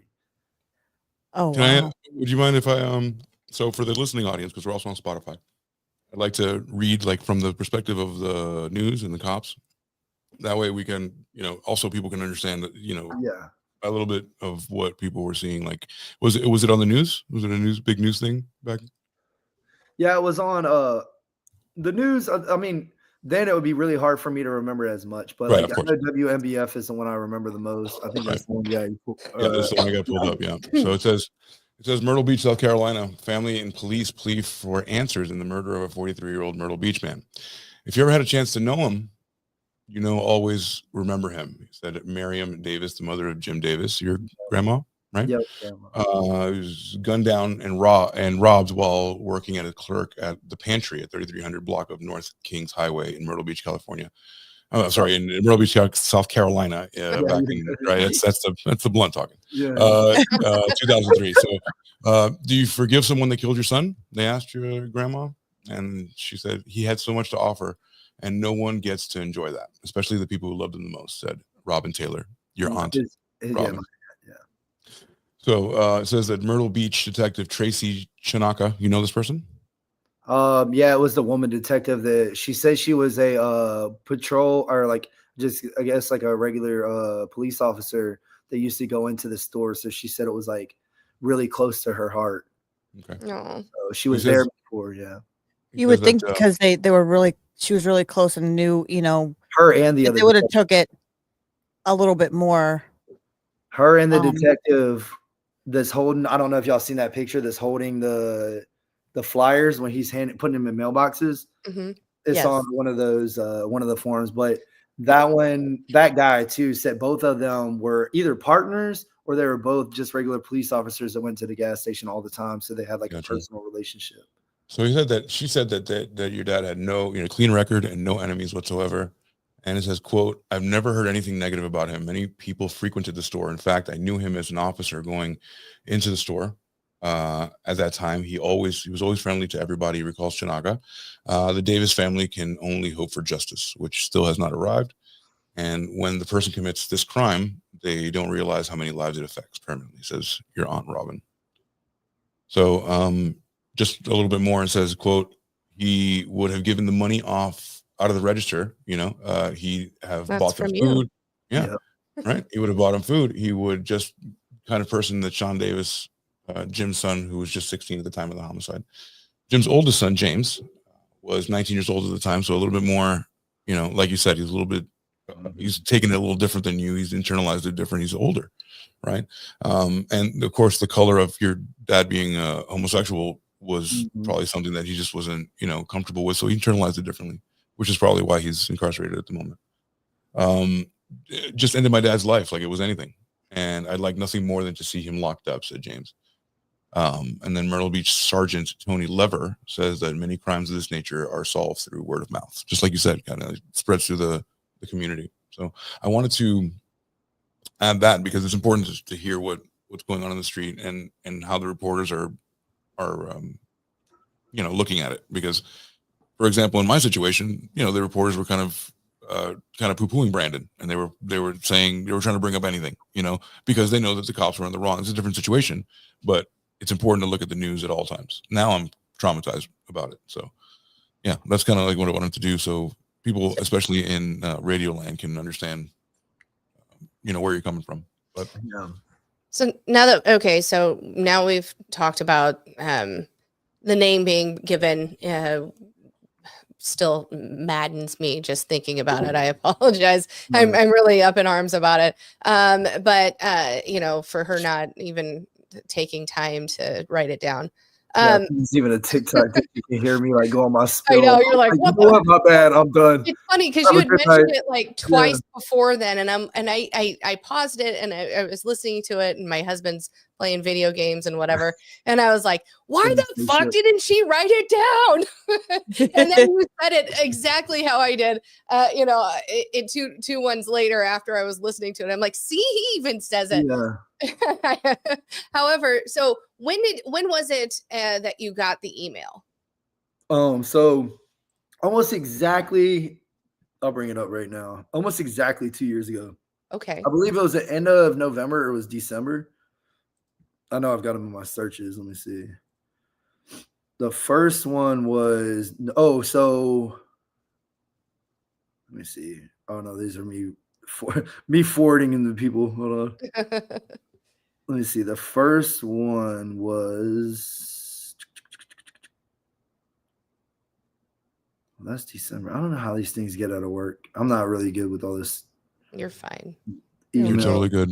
I think I want to say it was December 2nd. Yeah, December 2nd. Okay.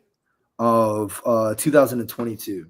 Okay. So I was here. I was personal training at the time at a gym called Alpha Land, and I would like train all in the morning, come home, eat, sleep, go back and train in the evening. So I came home, I ate, I knocked out on the couch for a good 30 minutes, and I wake up to an email that says, let me see if I can find the first one.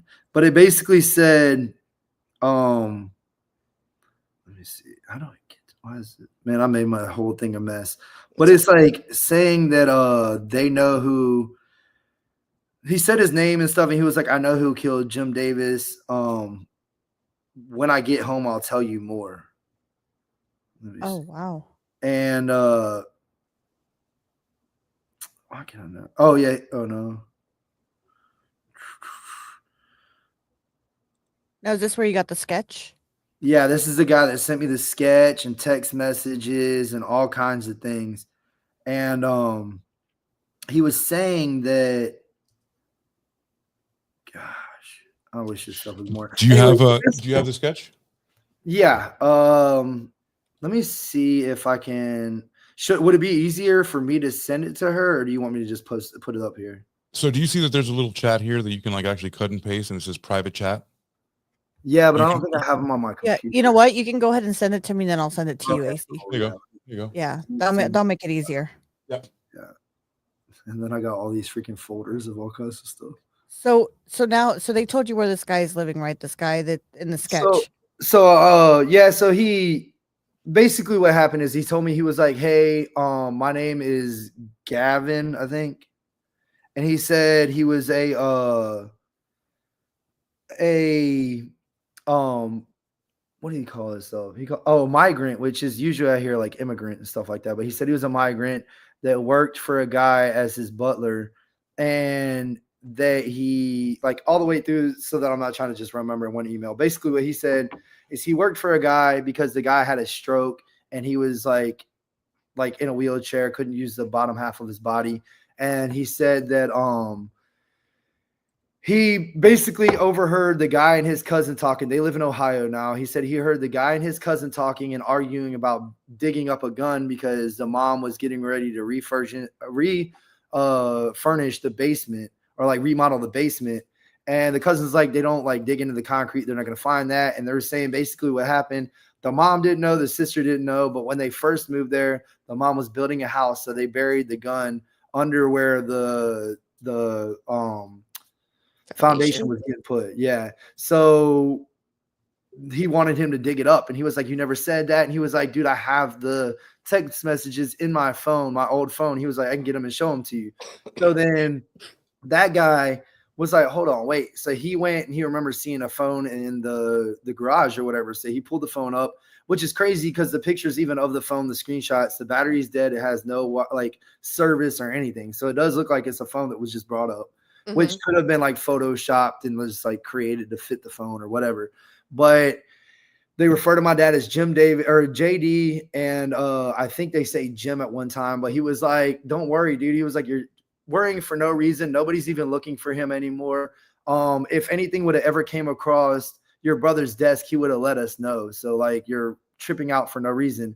And that's what he was saying is he was like, I wish I could find this freaking sort this out. But basically he was like, there was two guys there. It was the guy, his employer and his cousin. And the only reason, which stood out to me again, because obviously my dad was gay and that was a question to me, but he said the only reason that he killed my father is because he recognized him. So he said he shot him, robbed him. And the only reason it was never caught is because his employer's brother is a Myrtle Beach Police Department now and was then. So anything that hit his desk, he got rid of, which is why supposedly he has the original sketch from the Myrtle Beach Police Department. He said that his brother gave him the sketch and he found the sketch because his brother was like, hey, I need to find this file. He had like a bunch of files or papers or whatever. He was going through it and he put out a sketch and was like, this looks like my employer.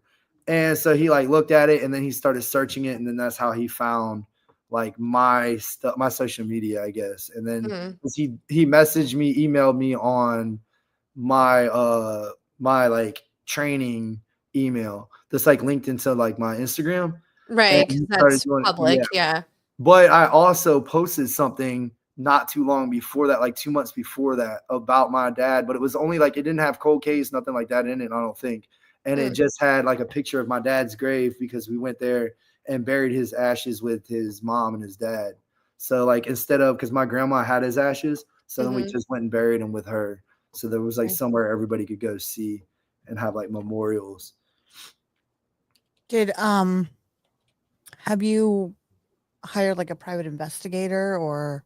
No, I thought about it, and one, like, finances haven't been like the best. And I know how expensive that stuff will cost. We have looked into some, and there was a guy off of TikTok that was like a former FBI agent and stuff, and my girlfriend reached out to him and he said he doesn't know if it would really be down the alley of a private investigator, but he was like he wouldn't be able to do anything because he's not licensed in South Carolina. Okay, so you gotta find someone who's licensed in South Carolina. Yeah.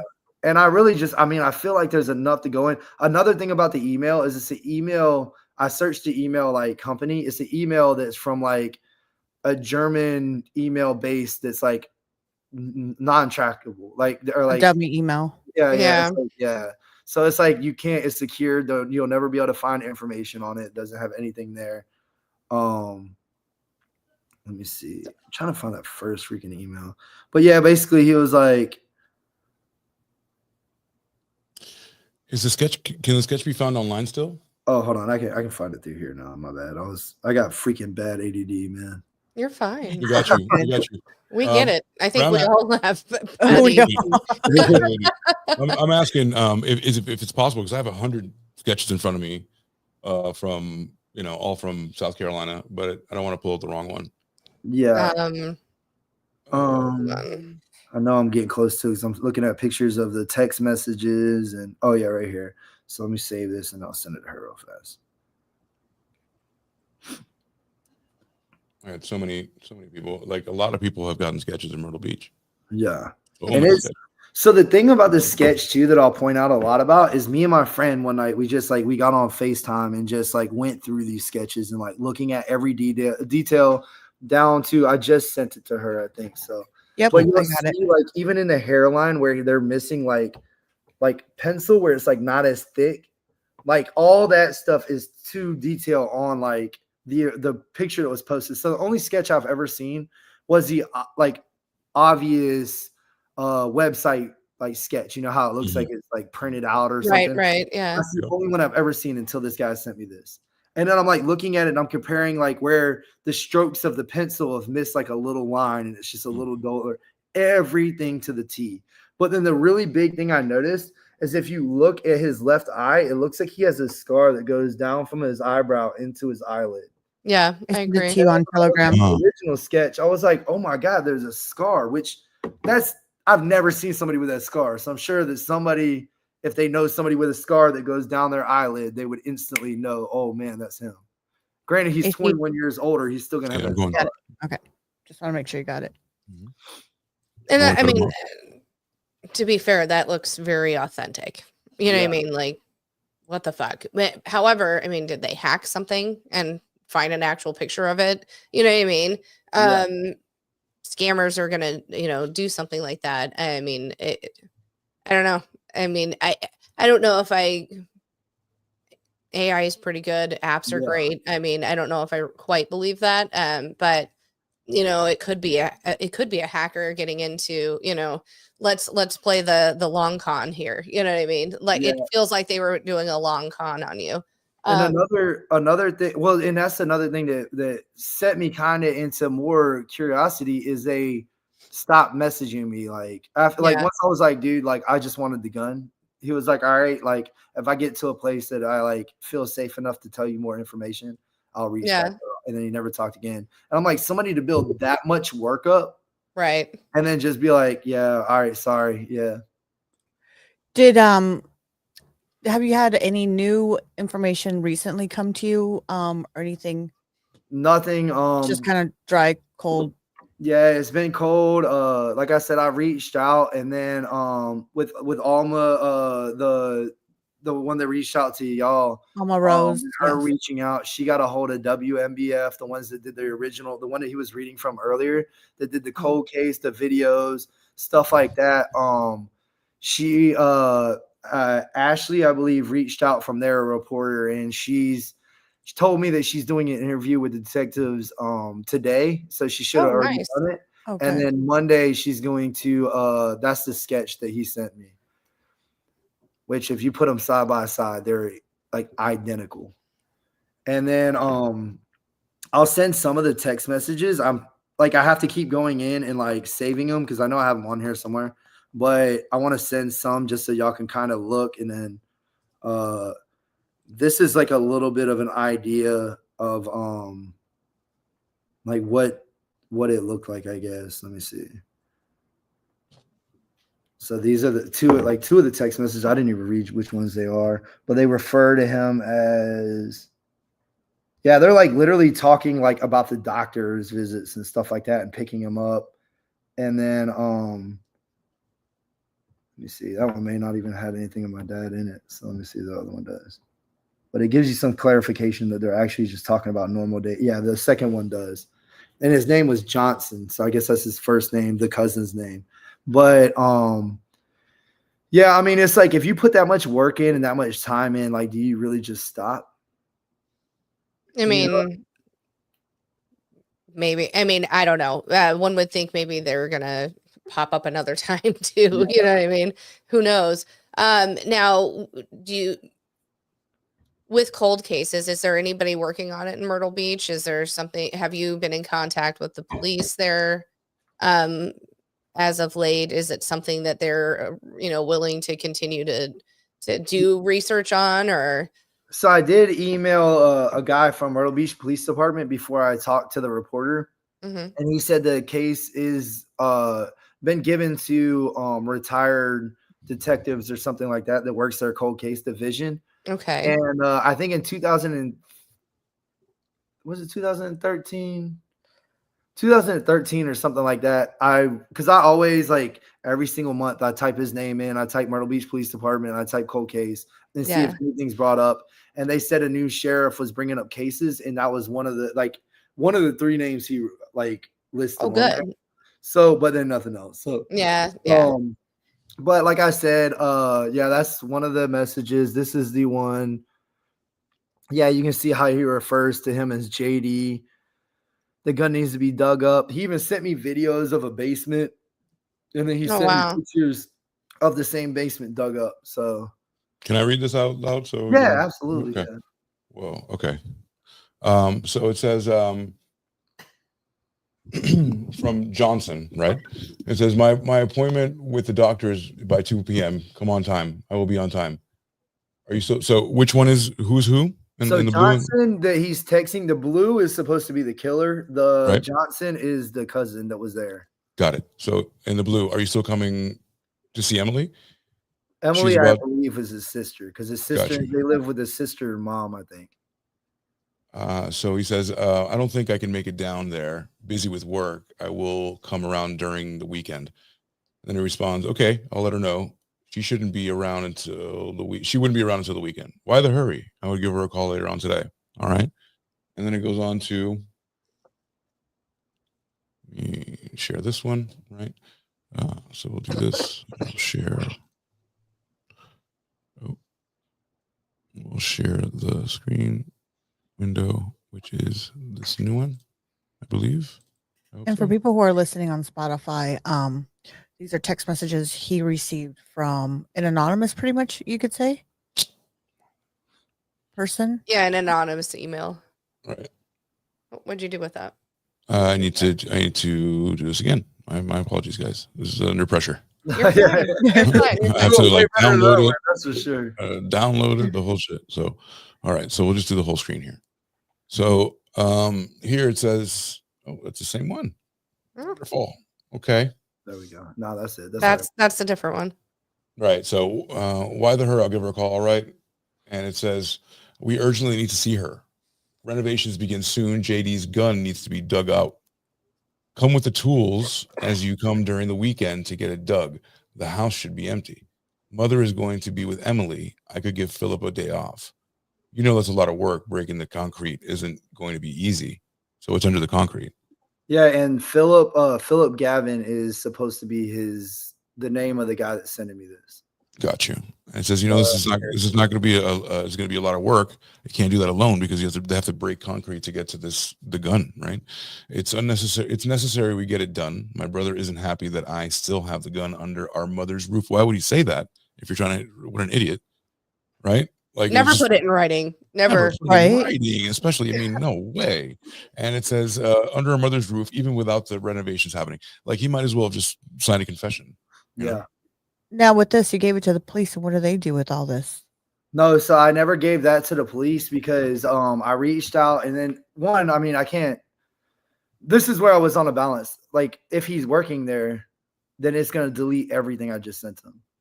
And then part of me, which I know this is like stupid, but part of me actually cared about if this dude is telling the truth. I don't want something to happen to him because that was his main concern. He was like, I don't want them to come after me. They're already going to be wanted for murder. And if the cop finds out that like I told or I'm the one that's doing this, then like they're going to come after me. It's not going to be anything for them to kill somebody else, you know, so to hide and protect themselves.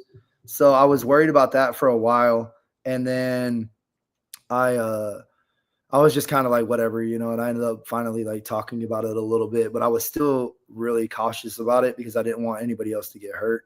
And then I guess, I mean, the big part is he eventually asked for money, but it's still, I mean, you just don't know how much somebody actually does know, especially for the amount of information that was like sent off of some of this is like, I mean, if I can find the one, and I know that it's getting kind of late, but if I find like the first one that he sent, maybe I can screenshot two sides of it. So you can like this guy sent me this huge like paragraph. The first thing that he was actually giving me any kind of details, just going into like it was him, his cousin, like his brother is a Myrtle Beach police officer. They moved here with their mom or with his mom.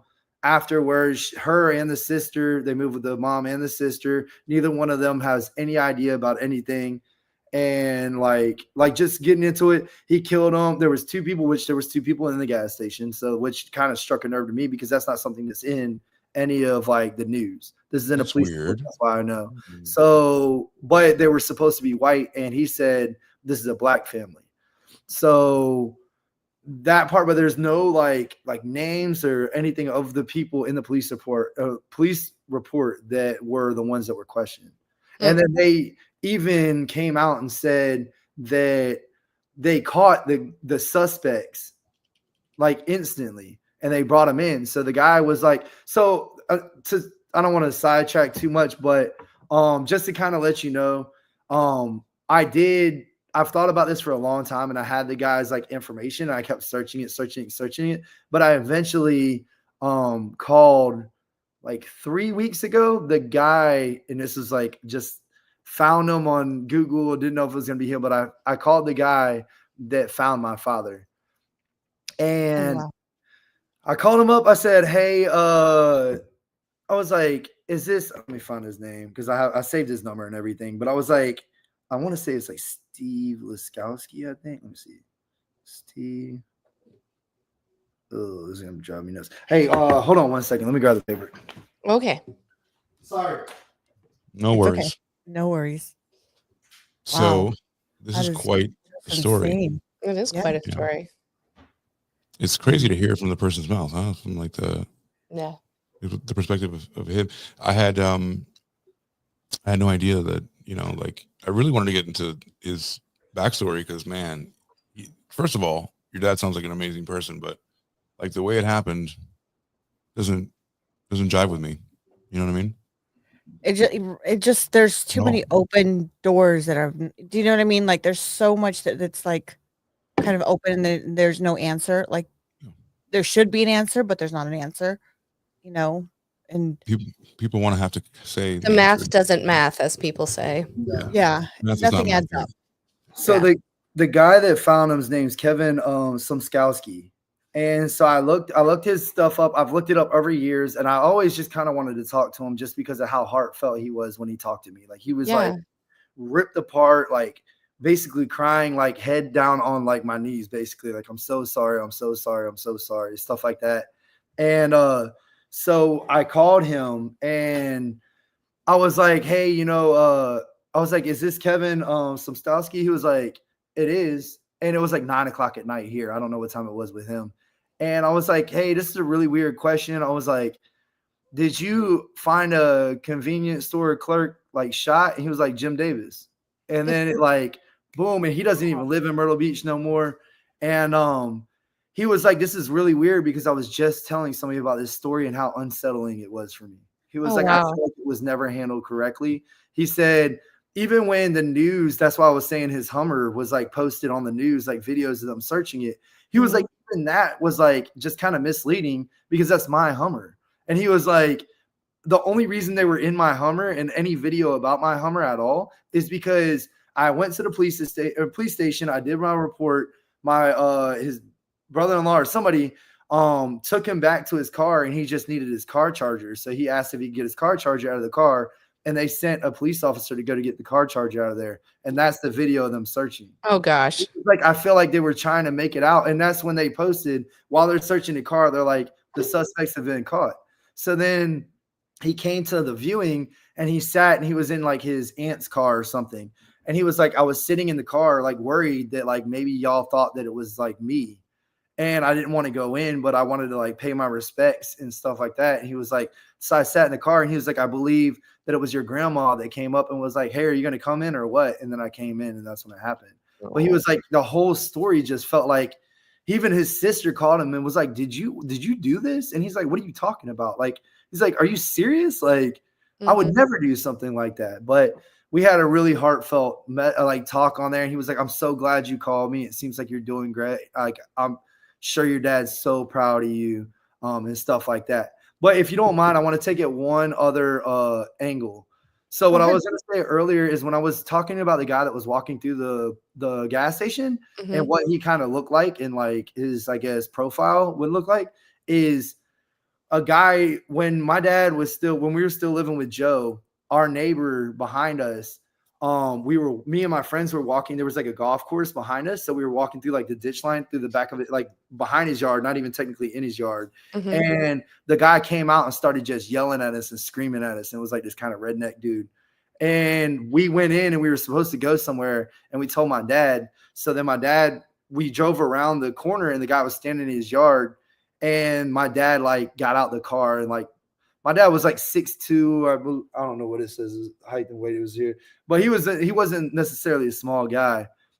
And he went and just started. He was like, if you ever yell at my kid again, and the guy wouldn't say nothing. Like, it just basically put the dude in his place. And I'm sure that would sit well with him. Well, after me and my dad moved out, he put antifreeze in a dog bowl thing, or like just a bowl, and put it in the back of his yard so that our dogs would go over there and drink it and kill the dogs. Oh my gosh. Oh my All God. right. Okay. All right. Oh my God. No. So, and what do they usually say? The first sign of like a serial killer or a killer is when they start killing animals. Absolutely. Yeah. So I told the detectives that when we went there, I was like, that's the one person I would think about, especially after I saw that video, because they look like they were like in the same friend group. They literally look like they live the exact same. Wow. Wow. That blew my mind. Wow. Jesus Christ. Okay. So, I mean, first of all, you're going to hurt some dogs. We're going to have problems. Yeah, exactly. I mean, and it was the youngest Yorkie. No. Jeez. Fuck. She was a baby. Sweetest dog in the world. Jeez. I'm having a tough one with this one. Maybe because Sean's here, but I'm having a tough one. You know? Wow. And did the police question them or any like?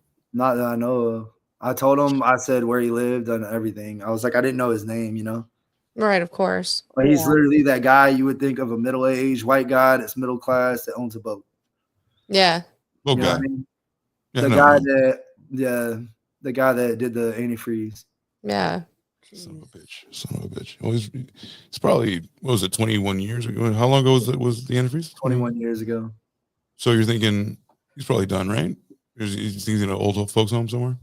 I'd hope not. I'd hope that it would be, I mean, if he was in his 40s or 50s even, he'd be 70s. Yeah. Maybe like 75. 40s, and he still has to deal with it a little bit. Yeah, if he was in his probably. 40s, he's in his 60s now. Yeah. So Yeah. hopefully if it was him, hopefully he gets a little bit of prison time to die in. Mm-hmm. Well, in any case, if he's not a sociopath, then every day he has to live in that prison in his mind, you know? Yeah. So I don't care how strong you are, how crazy you are, you still live with that shit every day. And the other point on that is that, you know, I mean, like I said before, there's a lot of people that do hate gays out there, and maybe he's just like, like one of those hate. I did the Lord's work. Almost like the white supremacist type, you know what I mean? That like goes out there and they're like, I don't feel bad, like, you know, especially because he just got punked out by a gay guy. So right. So pride is in it too, and like you know, the prideful shit. And it sounds like a movie. Honestly, like it sounds like the life and times of you know, someone who had it like the worst deal ever. Was like, you know, he loved too much, he worked really hard, he loved his family, he wanted everything to be okay, but he was homosexual in the wrong place in the wrong time. And no matter how much love you have, you know, in your heart, nobody sees that. They just see in that, and I hate to say it, I've been to North Carolina a lot of times and South Carolina, and I think they're lovely places, but there are some places that I can't, you know. I used to have a beard down to here. I used to have long hair to my nipples, and I stopped in North Carolina going up to college one time, and I saw the Confederate flag, and a dude looking at me, and I was like, all right, you know what? I don't need gas that bad. You know what I'm saying? I'll just go somewhere else. Because he's like, nah, you're not coming in here, bro. You know and what I if mean? y'all seen from them pictures, my dad is very dark skinned as well. So I remember I was actually telling my cousin, because she lives in Greensboro now, and I said the only thing I remember about Greensboro is me and my dad were going somewhere, me, my dad, and my brother, and we stopped at a restaurant or a rest stop, and there was like KKK stuff everywhere. And I was like, I don't feel comfortable, because even with me, like when I'm going to the beach, like I get pretty scarred, like pretty dark complected, you know, you don't know. And I was real young at the time. You just get worried if you're at the wrong place, the wrong time. But like where I'm from in like Myrtle Beach is definitely adverse, I guess you could say. Like it's where I'm from is definitely mixed. Like I've never grown up with any kind of hate around me or anything like that, or like our whole neighborhood everybody was mixed. Nobody talked about anything other than like, you know, it was just that area, you know. Ours was just ghetto, I guess you could say, just drugs and overpopulated because it's by a big base called Camp Lejeune. And Camp Lejeune is a huge military base. It's a really, really small area, and it's extremely overpopulated. So what is the military comes in, they bring their wives that are in college or better fitted to work at like the coffee shops, the little stores and stuff like that. So then the people that live there don't really have anything to do but rob, steal, and do drugs. And then you got the beach. So drugs usually add to like what you see in your atmosphere. So a lot of people that usually near a beach get all kind of hopped up on drugs. But and poverty brings a mix of people. It's a horrible thing, but also it's a great unifier because everybody's going through the same shit. You know what I'm saying? So like we don't have time to worry about if you're black or gay or whatever the fuck, separate. What it is we got to eat and survive.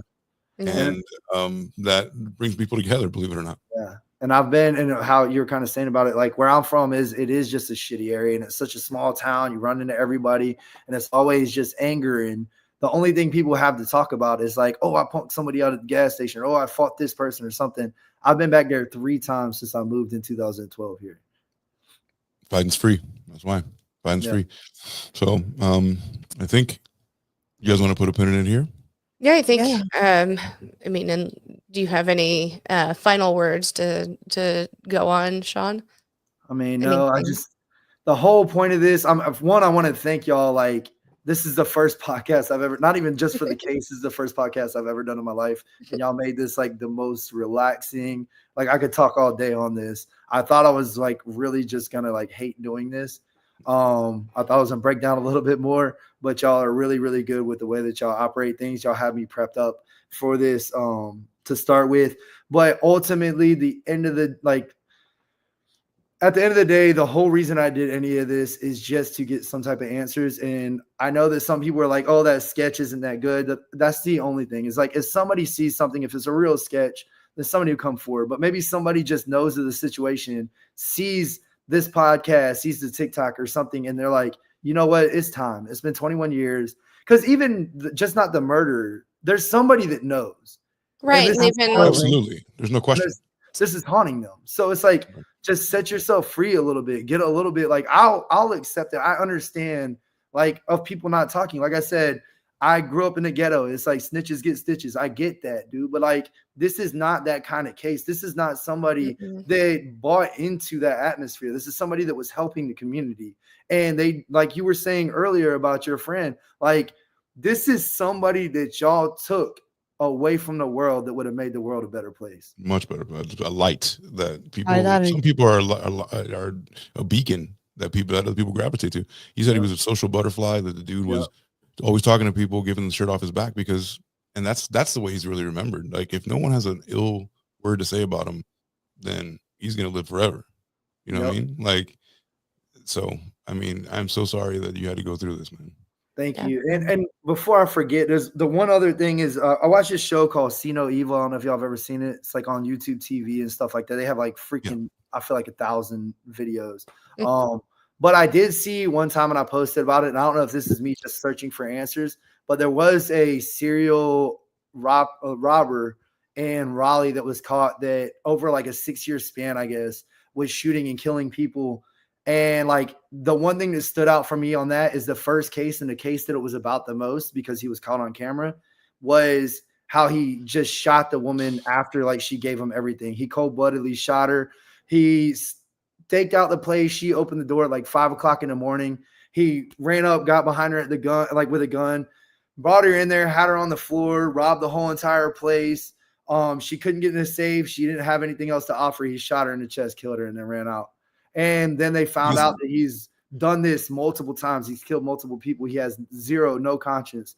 But I think he's been locked up to like since 2008, I believe, which could be a way. But when they showed the sketch of the guy, let me see if I can pull it up. Or at least when they showed the video of the guy with the mask on, I don't know if y'all can see this, but it looked a lot like the eyes of the same guy. Kind of.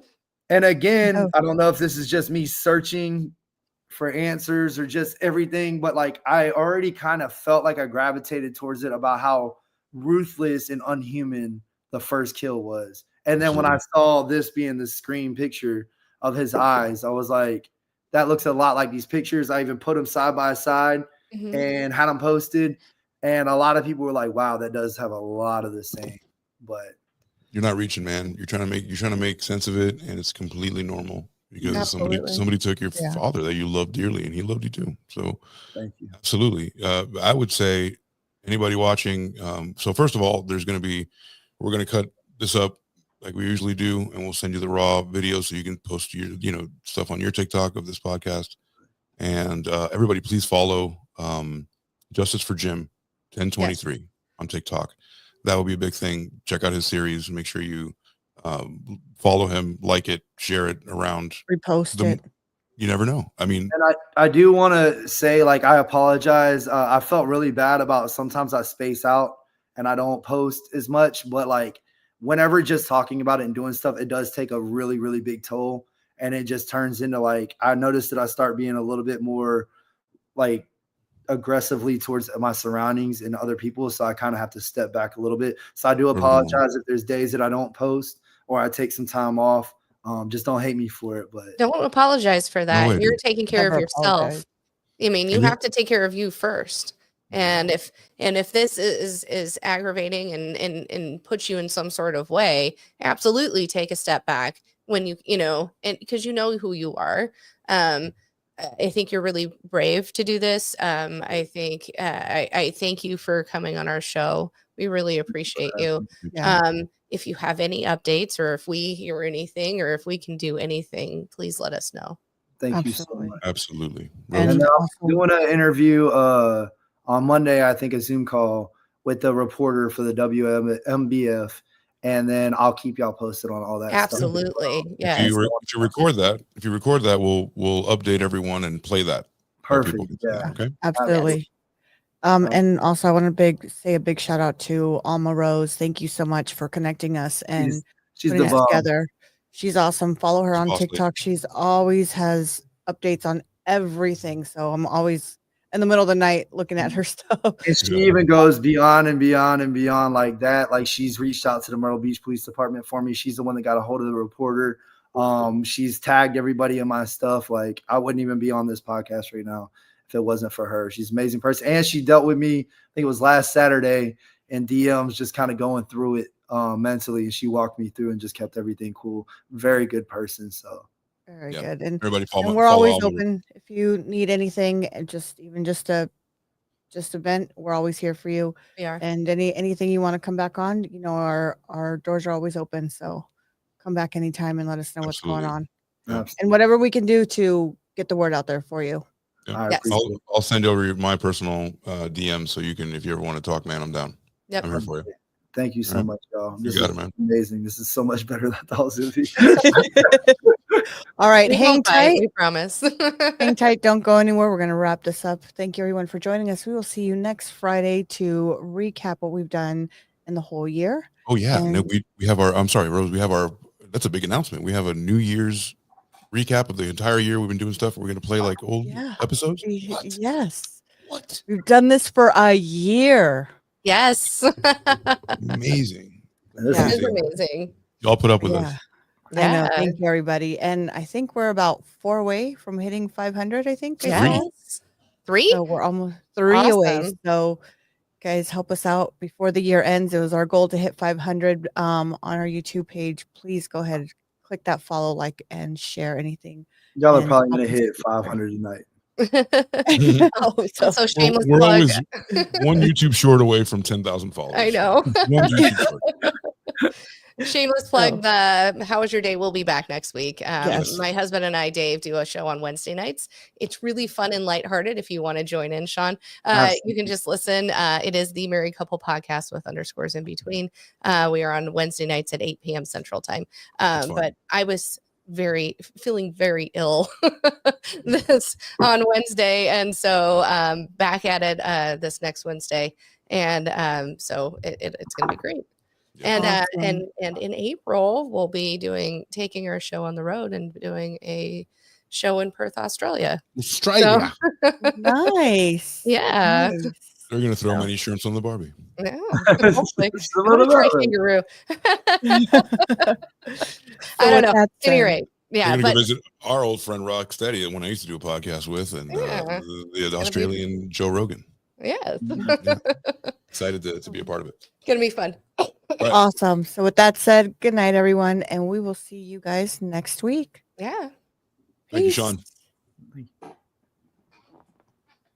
Hit it.